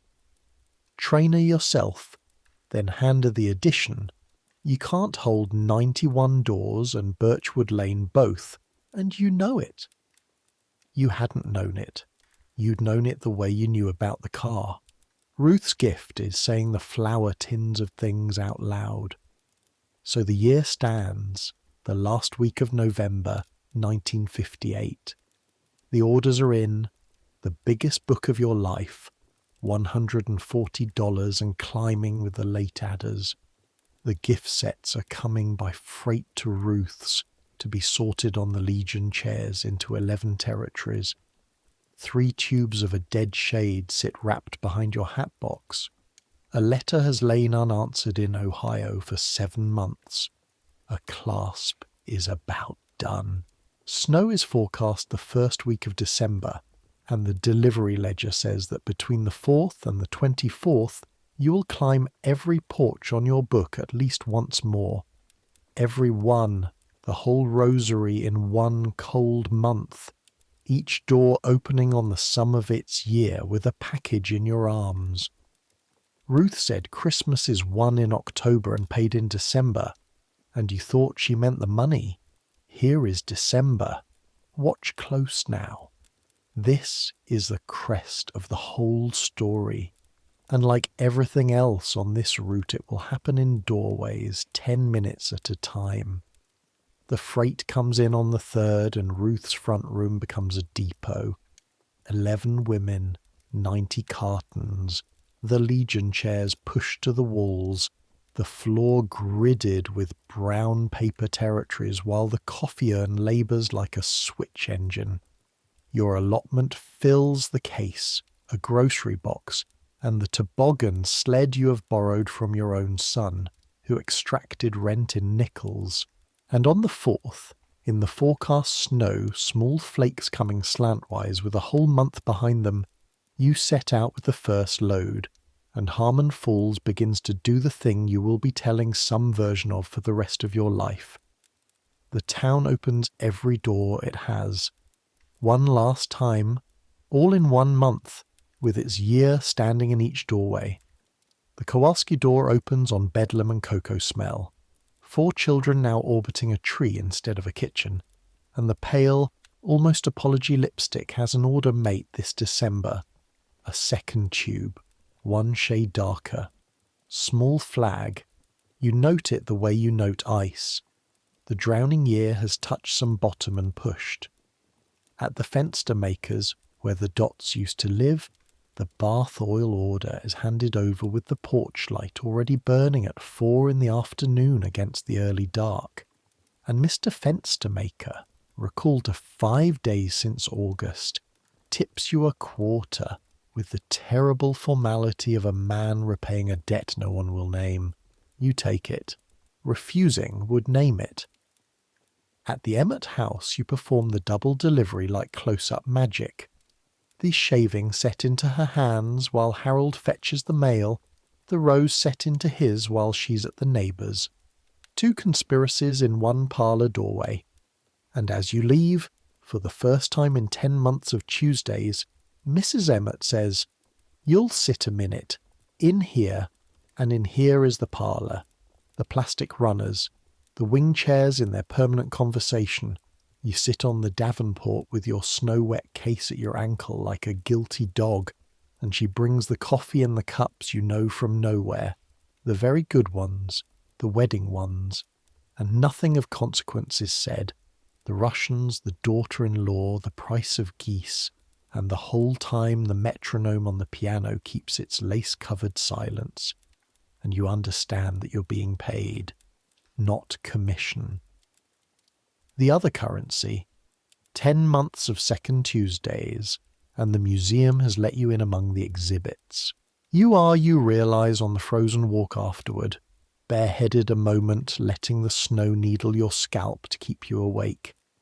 The first company the parlour has had since the funeral luncheon 4 years ago. She'd have died before saying it.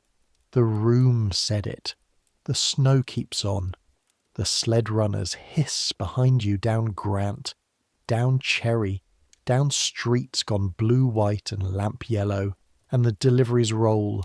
The doctor's wife, the minister's wife, the 20-year-old rep's future mother-in-law, the drugstore owner's own wife, who buys from you and hides it, a joke you and she have never once made out loud. The case rides the sled. The clasp, in the cold, has developed a new sound, a hesitation inside the cough, and you've taken to carrying a length of Jean's electrician tape around the box lid as insurance, and you think, every 4th porch, after Christmas, hold till Christmas, radios in every 3rd kitchen are playing the novelty song that owns this particular December. 3 squeaky chipmunk voices and a man losing his patience. The record every child in America has demanded and gotten. You will hear it by your own count 11 times in one delivering day, and by the 11th you're singing the Alvin part under your breath on the porches, punchy with cold and mileage, and you don't care who hears. Past the Prochaska house you deliver nothing, 'cause nothing was ordered.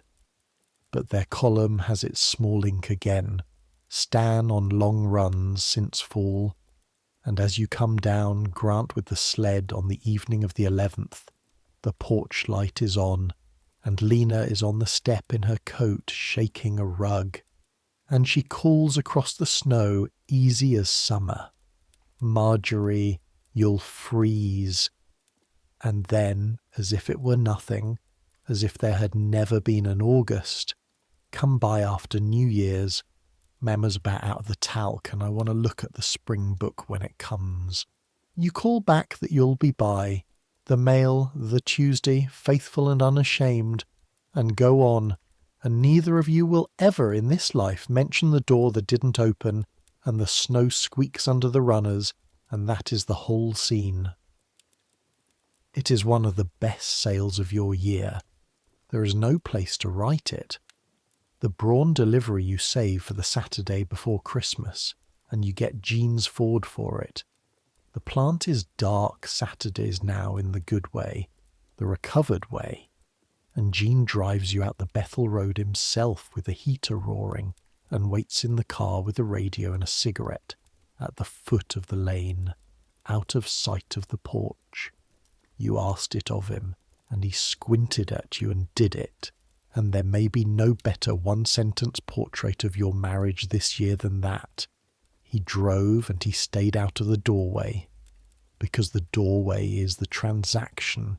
Ada takes her wrapped autumn order, soap for the men, the talc her one nod to the holidays, and then you hand her the second parcel, the one in the bread wrapper, and say the speech you've been fitting together on 2 months of gravel walks.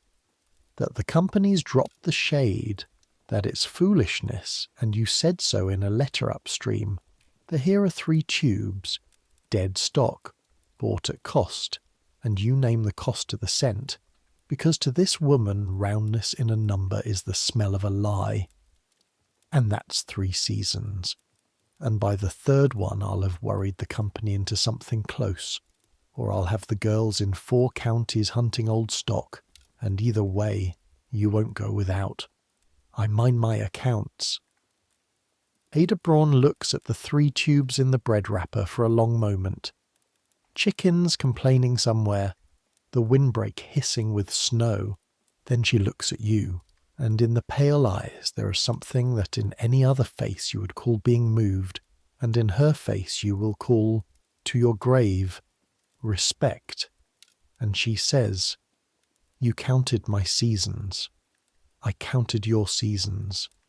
She nods once, the full Braun oration, and counts the cost to the cent out of the baking powder tin, and then, at the screen door, with the parcel held against her chest the way you'd hold neither soap nor lipstick but something warm, she stops.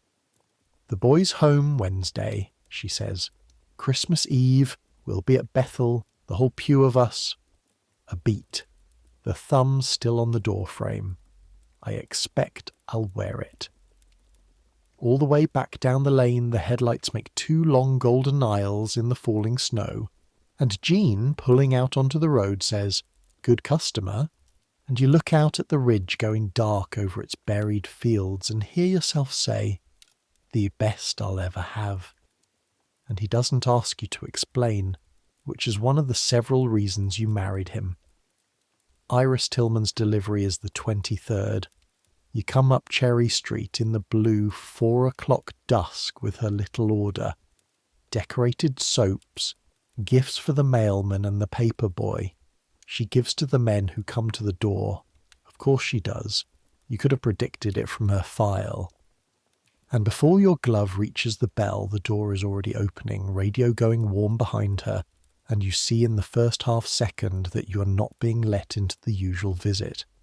The good cups are already out, and on the kitchen table, propped against the sugar bowl where it has plainly been sitting for some days, where she can see it from every chair in the room, is an envelope with an Ohio postmark.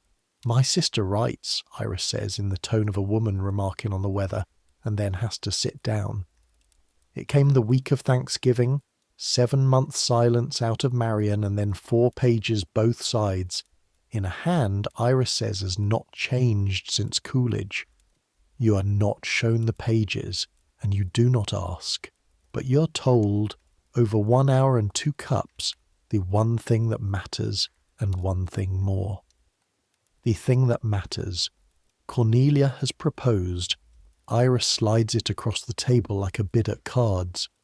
That the sisters take the bus, each from her own end, and meet halfway at their girlhood town for a week in the spring to tend their mother's grave and, quote, talk sense about the clock, unquote.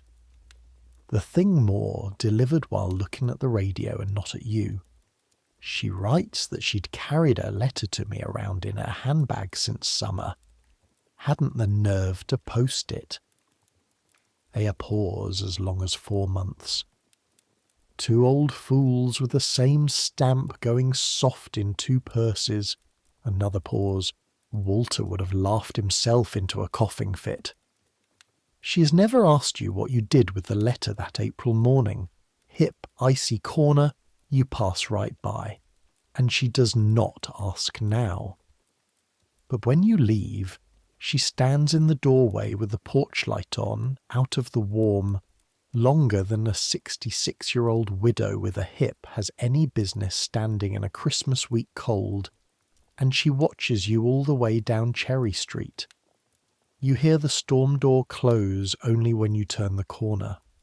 In the green book, in the Tillman column, you write PD in full and nothing else, because there is nothing else the columns are licensed to hold, and the snow comes down through the lamp cones like feathers out of a torn sky, and you pull the sled around the corner and stand still a moment in the empty street, in the middle of the crest of your year, and let it be what it is.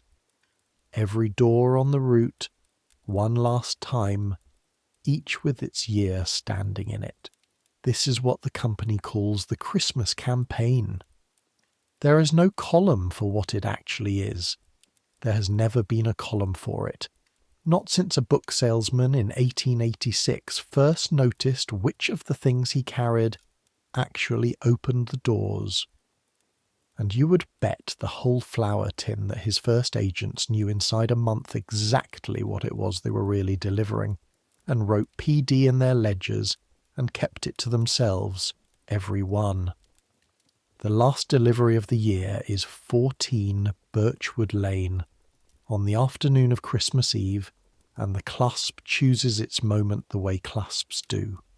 Joyce Barrett's order this December, you should know, first, was the one you packed most carefully because of what was in it and what was not. Nothing for herself.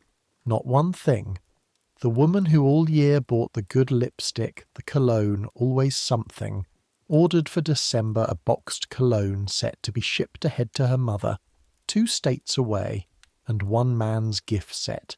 And for Joyce Barrett herself, nothing at all. And you have carried that absence around in your head for 3 weeks like a stone in a shoe. A woman leaves herself off her own Christmas list for one of 2 reasons, and you no longer believe in the first one, not on Birchwood Lane.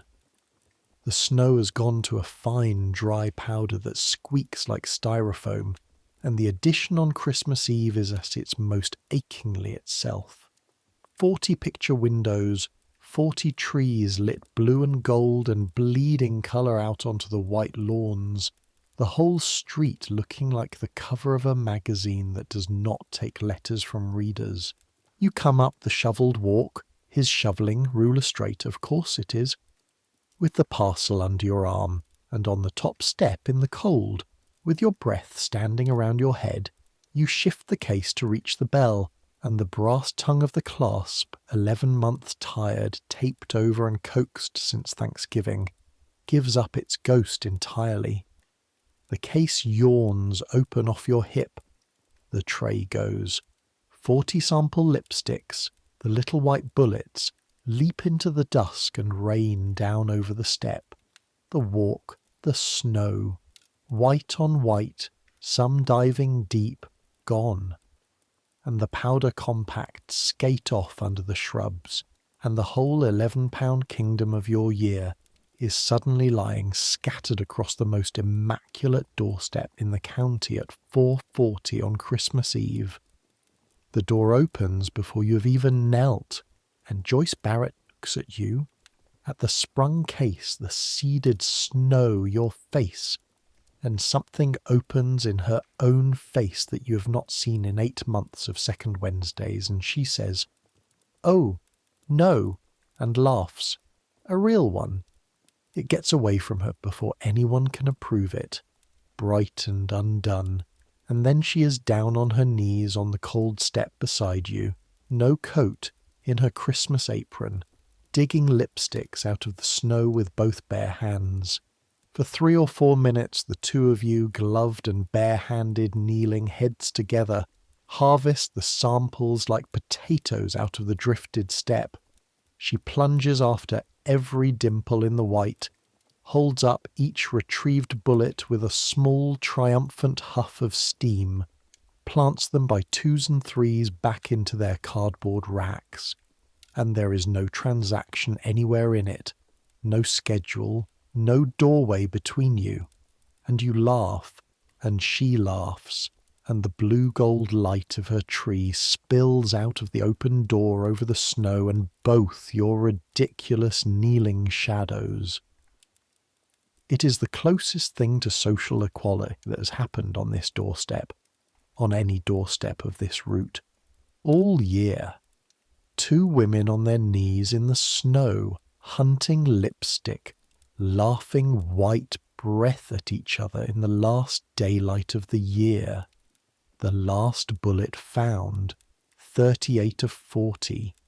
Two are with God until the thaw. She does not go back in the house. She stands, snow melting dark on her apron and her forearms pink with cold, and takes the parcel that is her order, and holds it, and looks at it. The gift to her mother, the man set, the absence. And then Joyce Barrett looks up and says, in a voice with no coat of paint on it at all, only cold and quiet, "You're the only one who rings that bell, all year." A small steam of breath. "Did you know that? The milkman leaves it in the box now. Everything comes to boxes." She rubs one bare arm, once, the left one. If she notices herself doing it, nothing in her face says so. You ring it, and you stand on the step you've decided things on before, with your ruined case held shut in both arms like a rescued cat, and you make the only answer that 8 months of second Wednesdays have earned and can carry, and you make it looking straight into her eyes. Every 21 days, you say. Rain or shine.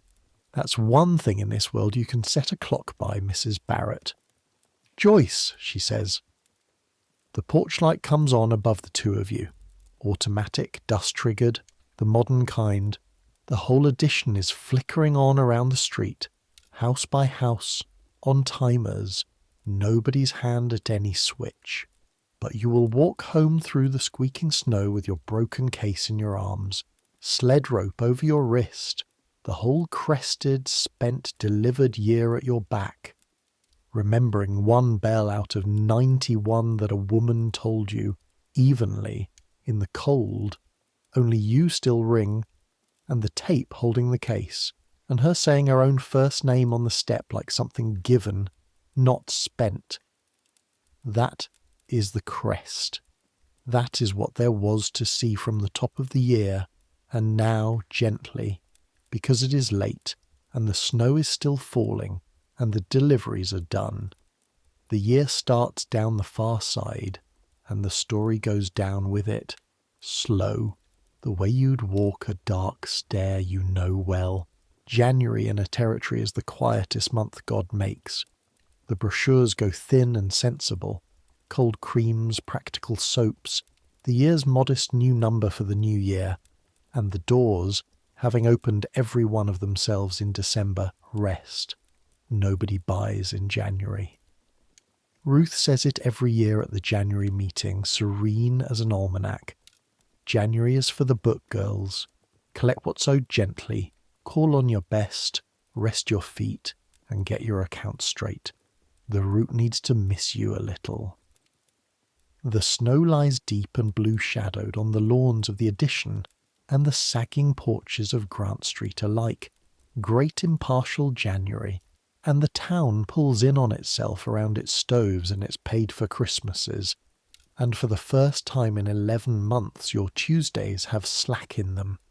So it is January before the case finally goes to the bench. It happens on a Sunday afternoon, the second week of the new year, 1959.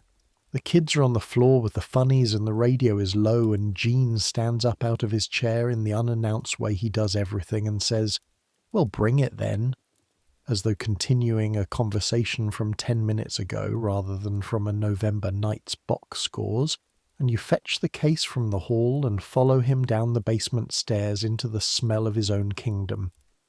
Machine oil, cold concrete, pipe smoke, and steel filings, a smell as layered and as owned as the case's wax and rose, his linoleum, his ledger, and you put the case up on the bench under the good light. and your husband touches the sample case for the first time in its life. He turns it, weighs the sprung clasp under his thumb, works the tired brass tongue back and forth with a delicacy that would surprise exactly no one who has seen him thread a fitting, and everyone who has only seen him carve a roast. He unscrews the clasp assembly hole, holds the worn tongue up to the bulb, grunts at it, the grunt that means cheap stamping, they save a half-cent and you pay it. And then, while you stand there in your apron in his light, he does not repair it. He makes a new one. 25 minutes at the vice and the small files. A scrap of better brass from the coffee can of better brass that every machinist on earth maintains against exactly this class of emergency, measuring twice against the old tongue with the calipers from his shirt pocket. He mounts it, works it 40 times. You count silently. 40. He is testing it the way the plant tests to failure or to trust. And the new clasp closes with the sound the case has never once made in your custody. A clean, deep, single click. No cough, no hesitation. The sound a thing makes when it fits. There, he says to the case, not to you. And then, wiping the files, eyes down, in the voice he would use to note that a bearing had been running hot. Peterson's wife tells him what you did out at the Prochaskas. August, whenever. Didn't leave the book in the door. A pause with a whole winter in it. Stan Prochaska told Peterson himself. Says his wife never knew you knew. He puts the file away, closes the drawer, precise. Man works beside a fellow 11 years. You hear what matters to him. That is all of it. That is the entire speech. But you carry the case up the basement stairs with the new clasp shining like a filling, and you understand what got machined down there, because you have spent a year learning to read what people fix instead of what they say. He heard about a door on Grant Street from a man who heard it from a man whose wife heard it over a fence. The town's own party line running the other direction for once, carrying in, and what came in was, my wife walks into every house in this town, and what she does in there is something a freight driver tells about 11 months later with his voice down. Peddling, the word Peterson used in March, died somewhere on that wire. The clasp is Jean's answer, in the only language he has never once stammered in.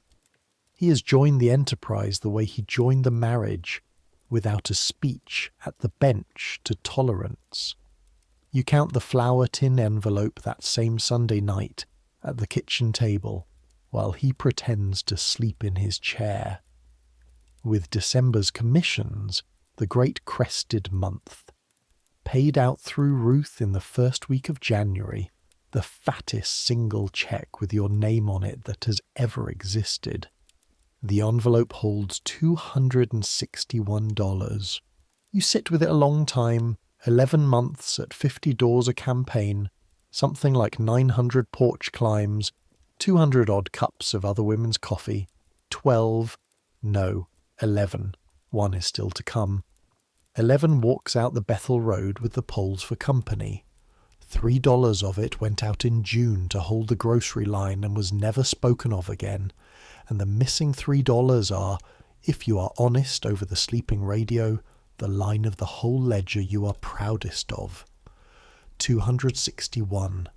The windshield out on Route 9 says 305, soaped fat and confident, but it has said it since October, through the recession's whole long tail, and Miller's lot is deep in January snow, and Jean, who does not know what the envelope is for because you've never said it out loud to him or fully to yourself. Jean, at the plant, is known as a man who can make a dealer cry over a used gearbox. Not yet, but soon now. 2 campaigns, maybe 3. For the first time since the envelope began, the word with no word on it has a date on it instead. The cold deepens and the quiet holds, And in the third week of January comes the small scene the whole year was secretly assembled around, though it takes you until the walk home afterward to recognise it. A Tuesday. Grant Street at 10:15. Hard blue morning, everything creaking with frost. And the Prochaska door opens before your glove is off, and there is Lena, and the kitchen behind her is loud again. That is what you notice from the mat. The radio is on. Her mother's radio upstairs is on. A different station. The two of them quarrelling faintly in the stairwell the way sound does in the house with money in it again. Coffee is poured before your coat is half off. The geraniums are cut back hard and greening at the stubs, and on the oilcloth, waiting, squared up next to the sugar bowl, set out ahead of time, deliberate as a place setting, is a small stack of coins. Mama's talc, Lena says, large, and the spring book when it comes. Stan says I'm to have the cologne again, chin up, half a beat, the wild rose, the big one. The coins are exact, counted out to the cent of a price she has remembered across 2 seasons, counted the Brawn way, the Edges way, the way of a woman who has been to the bottom of the sugar bowl and come back up, and now knows precisely how deep every cent of it goes. You take them without one glance of arithmetic, the way you'd take a dance card and write talc LG. In the column, 1 line under the dot, 1 line under the NO, 1 line under the whole quiet stratigraphy of a hard American year. And then Lena Prochaska pours herself the second cup, sits down opposite, plants her elbows, and laughs the dropped pan laugh at full unrationed volume for the first time since February, at nothing at all, at the radio, at the winter, at the two of them sitting there alive in a warm kitchen with the freight running and the talc ordered large. Sold. The whole column sold. Not the powder, the resumption. You are the one merchant in the county who was licensed to sell it to her, because you are the one who kept the account open all autumn in invisible ink. On the porch, going, she stops you with a hand on your sleeve, first time in a year of Tuesdays, and looks somewhere past your shoulder, the way they all look when it matters, and says, "You always came at the same time, all fall." That is the entire text. Then the door, gently. The town's whole hidden economy in 9 words, and no column for it, and none needed, because it is banked where you bank everything now.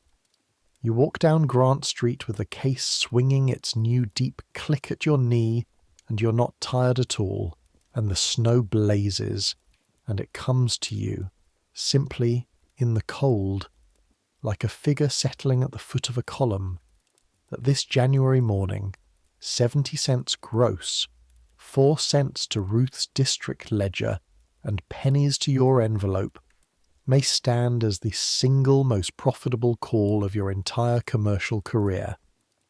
Ruth would understand exactly. Come to think of it, Ruth is the only living soul you could tell. In February you train Ginny Fowler, and training her teaches you the size of what you know. 3 afternoons at your own kitchen table, the way Ruth did it. Shades up because you have nothing to hide and a percolator instead of a card table altar, and Ginny across from you with a borrowed case and her quick mind coming up out of the flannel like a lawn coming up out of snow. The mechanics take 1 afternoon, the brochure faced outward, the carbons, the campaign deadlines, the arithmetic of the 40 cents. The rest does not fit in afternoons, and you hear yourself trying anyway, saying sentences you did not know you owned until they came out in order. Never ring more than twice. If the curtain moves and the door doesn't, mark it and walk on like it's nothing, and come back at the same hour next campaign. Same as always. The same hour matters more than anything you'll ever say. If she talks an hour and buys a bar of soap, the hour was the purchase. Don't look at the sugar bowl. Don't leave the book in a door. Ever. And if you see a thing, Ginny looks up, you keep your voice level, campaign deadline level. You will see things, honey. What you see stays seen and unsaid, and you go back on schedule, and you keep going back. We're the mail. The mail doesn't gossip, and the mail doesn't quit. Ginny writes some of it down. The part that can be written down, she writes down. The other part you watch arrive in her face over 3 afternoons. The slow understanding that she is not being taught to sell lipstick. And on the 3rd afternoon she says slowly, pencil stopped, "It's not really about the..." and stops herself and looks at you almost frightened, the way you must have looked at Ruth's card table a year ago. And you say what Ruth said because it turns out these sentences are handed down whole, like cake plates. The money's real, and you'll be glad of it, but it's the second thing. You'll see. The 1st of March, with Ruth's blessing and the district's paperwork, you hand her the edition. Your own 40 doors of it, birchwood and elm and the curved new streets, written over in the ledger to Mrs. Virginia Fowler, representative, and handing it over costs you more than you let either of them see. Those were your doors. You broke them in. You know which chimes are broken, and which babies keep which nap hours, and which picture window has a card table behind it doing a jigsaw all winter. A territory, it turns out, is a thing you can be homesick for while standing inside your own kitchen. But you keep one call. It is irregular, and Ruth allows it without one question, which is how you finally know that Ruth's long gentleness on certain accounts has, as you suspected, a history nobody will ever be told either. 14 Birchwood Lane stays on your book, 2nd Wednesdays, like the mail. Ginny takes the street. You keep the bell. The February call and the March call go the way the winter has gone. The good lipstick again, one for herself now, the coffee, the 10 minutes, the marigold beds under snow and then under burlap and then, late March, raked bare and waiting, ruler straight. Nothing declared, nothing new, the arms long since quiet, and the truth is you will never know the end of that story. Roots don't get the ends of stories. They get the middles every 21 days, and you have made a kind of peace with being a middle. What you get the last Wednesday of March is this: the bell answered before the 2nd chime, and the coffee already in the good cups, and Joyce at her own table saying, "I told Ginny Fowler she can have the whole street, but not my Wednesdays," with the real laugh, the Christmas doorstep laugh, sitting easy in her now, at least at this table, at least at this hour. You hold what you saw in September the way the town's built to hold things, and you privately, permanently keep the account open. Some accounts are faith. You learned that on Grant Street. Iris Tillman spends the late winter conducting from her kitchen table at the volume of company the entire diplomatic correspondence of the reunion of the Rasmussen sisters. You hear it in instalments every 3 weeks over the good cups. Cornelia proposes May. Iris counters June on account of the peonies at the cemetery. You can't do a mother's grave without the peonies up. Cornelia concedes the peonies but disputes the hotel. A photograph arrives, the first in a decade, and is produced from the sideboard drawer. The drawer, the string and coupons drawer, which has gone from holding an unmailed decade to holding a season's ticket, so to speak. And if you ever needed the whole year summed in one piece of furniture, there it is. She reads you the bus schedule twice.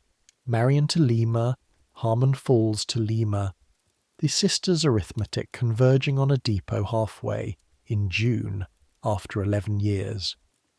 "I'll want the travel sizes," Iris says, stern with joy, tapping the spring brochure. the little cologne, and the good soap, the rose one's 3, no 4. Cornelia will take one home, she was always a magpie. And then, walking you to the door, apropos of nothing, hip miraculously unmentioned, you pass the post office still, coming through town. Every day, you say. Good, says Iris Tillman, and that is the closest either of you will ever come in this life to speaking of it, and it is exactly close enough. And one afternoon at the tail of March, Ruth Kavanagh keeps her January promise, though you'd wager she'd call it coincidence. You're at her house delivering the district's order sheets. Ginny's first campaign stapled proudly on top, 11 orders, the additions bells all rung. And Ruth goes through them at the mantel with her spectacles down, and then looks at you over the top of them the way she looked on your doorstep 14 months ago. The look that has already seen the report card and says, I told you a thing at that card table the first week. I said I'd say it again in a year, when you knew what I meant. She squares Ginny's sheets. So, what are you carrying, Mrs. Vance? The case or the 10 minutes? And because it is Ruth, who is always honest on a doorstep, you answer her with the whole year. Not the story of it, just the weight of it, in the only sentence the weight will fit in. The 10 minutes, you say. The case is the excuse the arrangement stands on. And you must never say so out loud, says Ruth Kavanagh, satisfied, sergeant to sergeant now, and files the district's Tuesday Morning Truth away in the clipped folder and pours the coffee. Somewhere behind her spectacles, briefly, 13 years of doors of her own go by. The war widow years, the son raised on commission checks, whatever unrecorded PD lines paid for it all, and are filed likewise. Now, the spring campaigns. Sit down, we've work. You sit.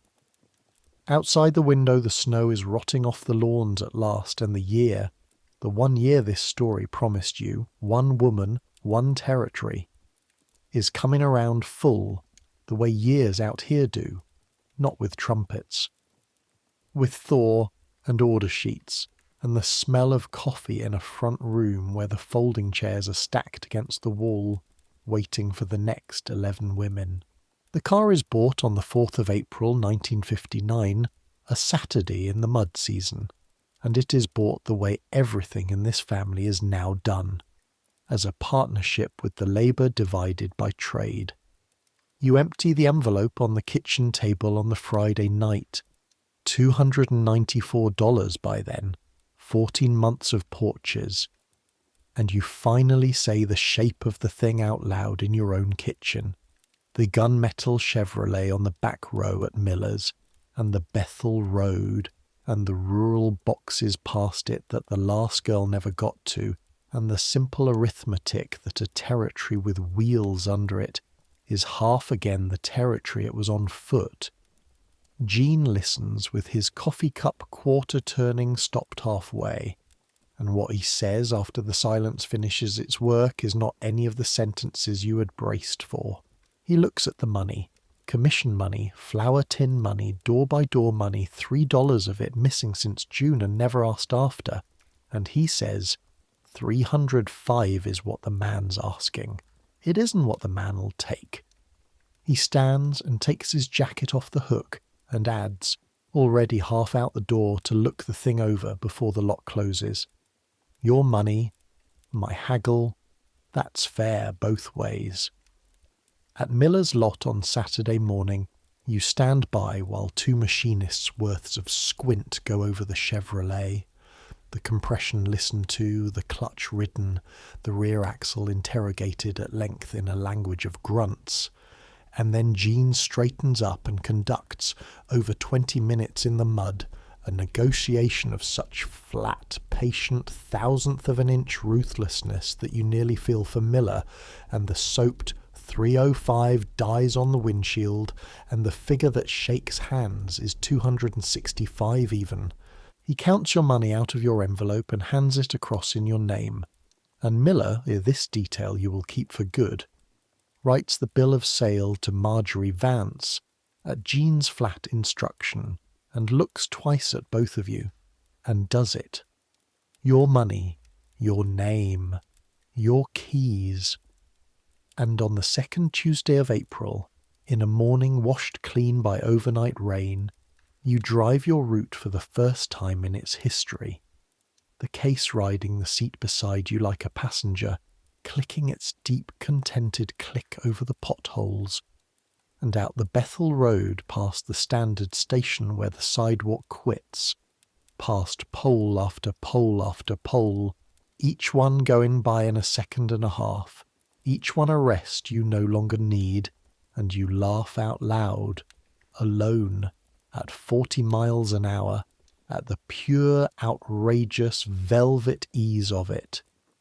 2 miles and a quarter in 4 minutes. You had counted 12 walks that first cold March. The road got 11 of them.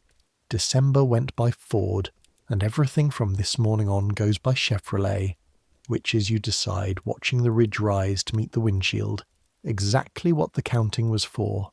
Some columns you close by finishing them, the best ones you close by outgrowing the unit of account.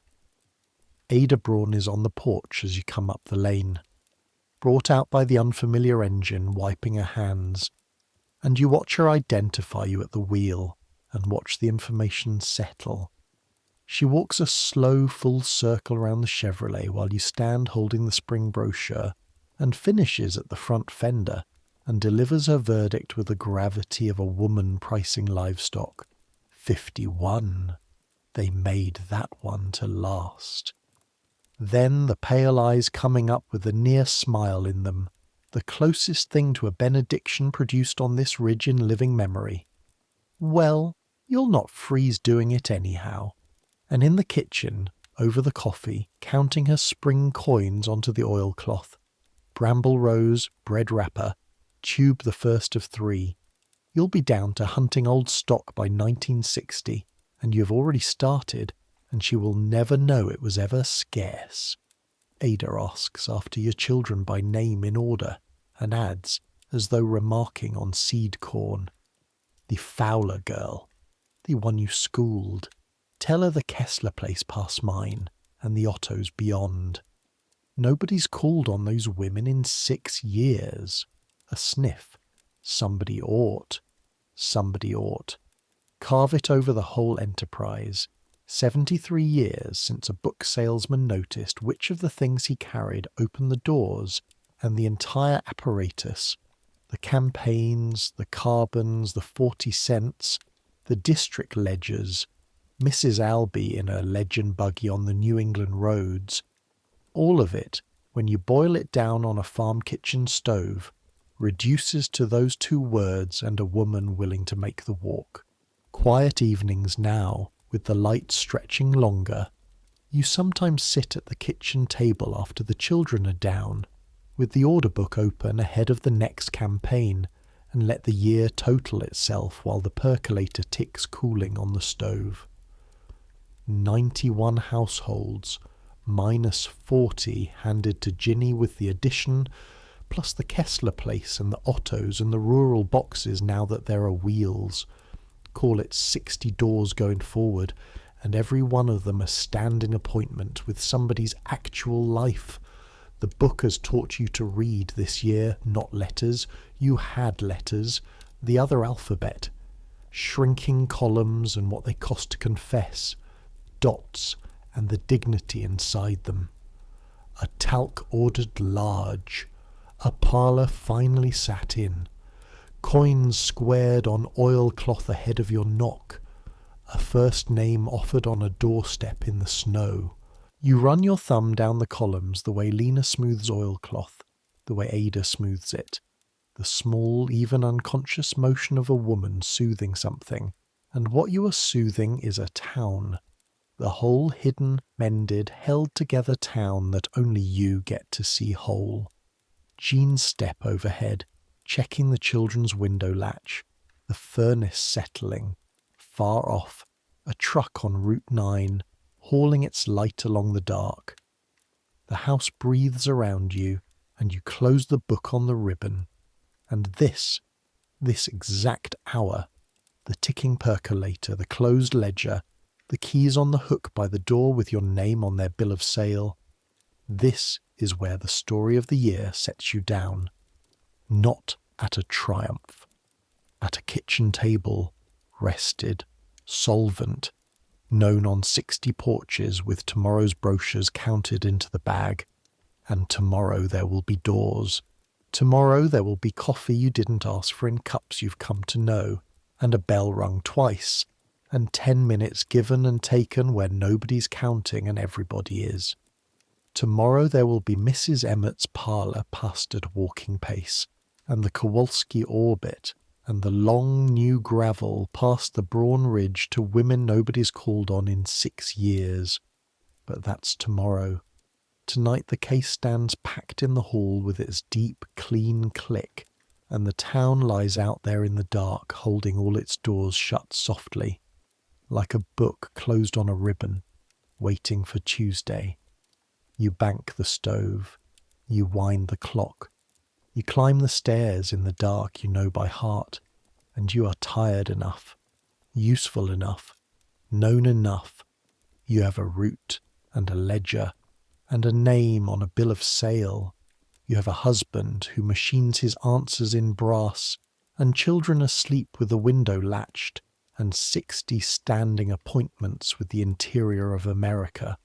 That's more than the woman at the January doorstep had. The one with 4 days since her own first name. That's enough. It was always going to be some small set of things like these, held tight, that turned out to be enough. That is the other thing you saw through every doorway this year, in the kitchens where it was true and the kitchens where it wasn't yet. Enough is not a sum. It's a grip. So let the day go now, the way you let go of a door that's closing gently. Let the root rest. Let the case sit dark in the hall with its brass tongue home in its catch. Let the order book keep the town's secrets, the ink ones and the invisible ones, the way it has kept them all year. Let the furnace mutter and the clock take over the counting, and let your thoughts slow and settle and soften, like snow coming straight down on a night with no wind, filling in every footprint of the whole long day, the same as last Tuesday, the same as next Tuesday, the same as all the Tuesdays stretching out ahead down the years like telephone poles down the Bethel Road, each one a rest, each one a little nearer home. Decades will pass. The route you know will change past finding. The addition's bare little trees will rise up over the rooftops until Birchwood Lane is at last a lane of birches, and the picture windows will go blue with a different kind of television light, and the plant on Route 9 will change its name and change it again, and one day stand quiet. The brochures will grow glossy, then thin, then scarce. The company will go on.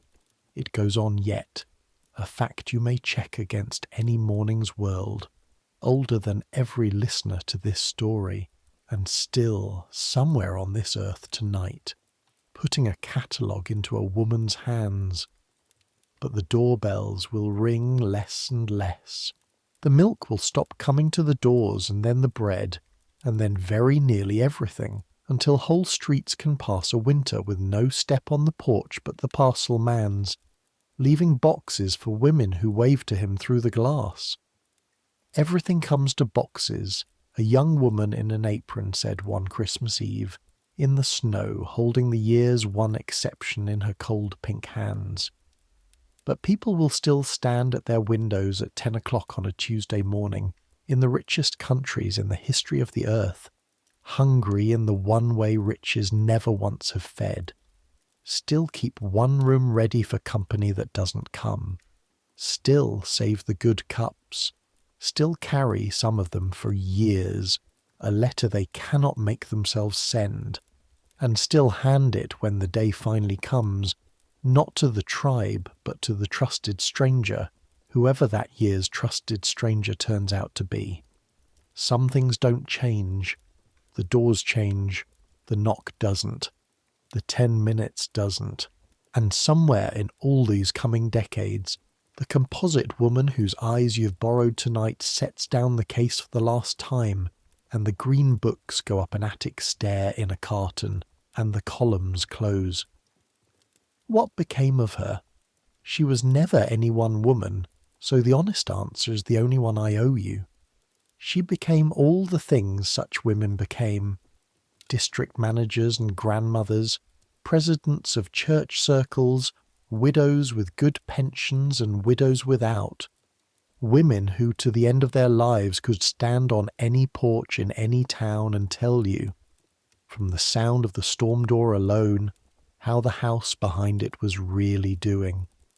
The town closed over her rounds the way water closes and kept no record, except one. You have it in your hands tonight. You have been holding it for 2 hours. It is warm now. That is the whole of the monument, and it is enough. So let it come now, the sleep you've been circling. Let it take you the way the end of a route takes a walker, the last block, the familiar door. Let the street lamps of that vanished town burn on in you a while, lamp by lamp going out behind you as you pass. Let the case click shut, the deep, clean click of a thing made to fit. Let the last porch light go off on Birchwood Lane, and the last radio play to an empty, warm kitchen on Cherry Street. Softer now, softer, just so the house isn't only her. Let the ledger close on its ribbon. Let the town sleep, every door of it, the answered and the unanswered alike. You were the visit. You rang twice. Somebody ought. And tonight, one more time, somebody did. Let the world fade. Let the noise quiet. Let your thoughts slow and soften and finally stop. You've earned this rest. Take it and dream of whatever dreams may come. Good night.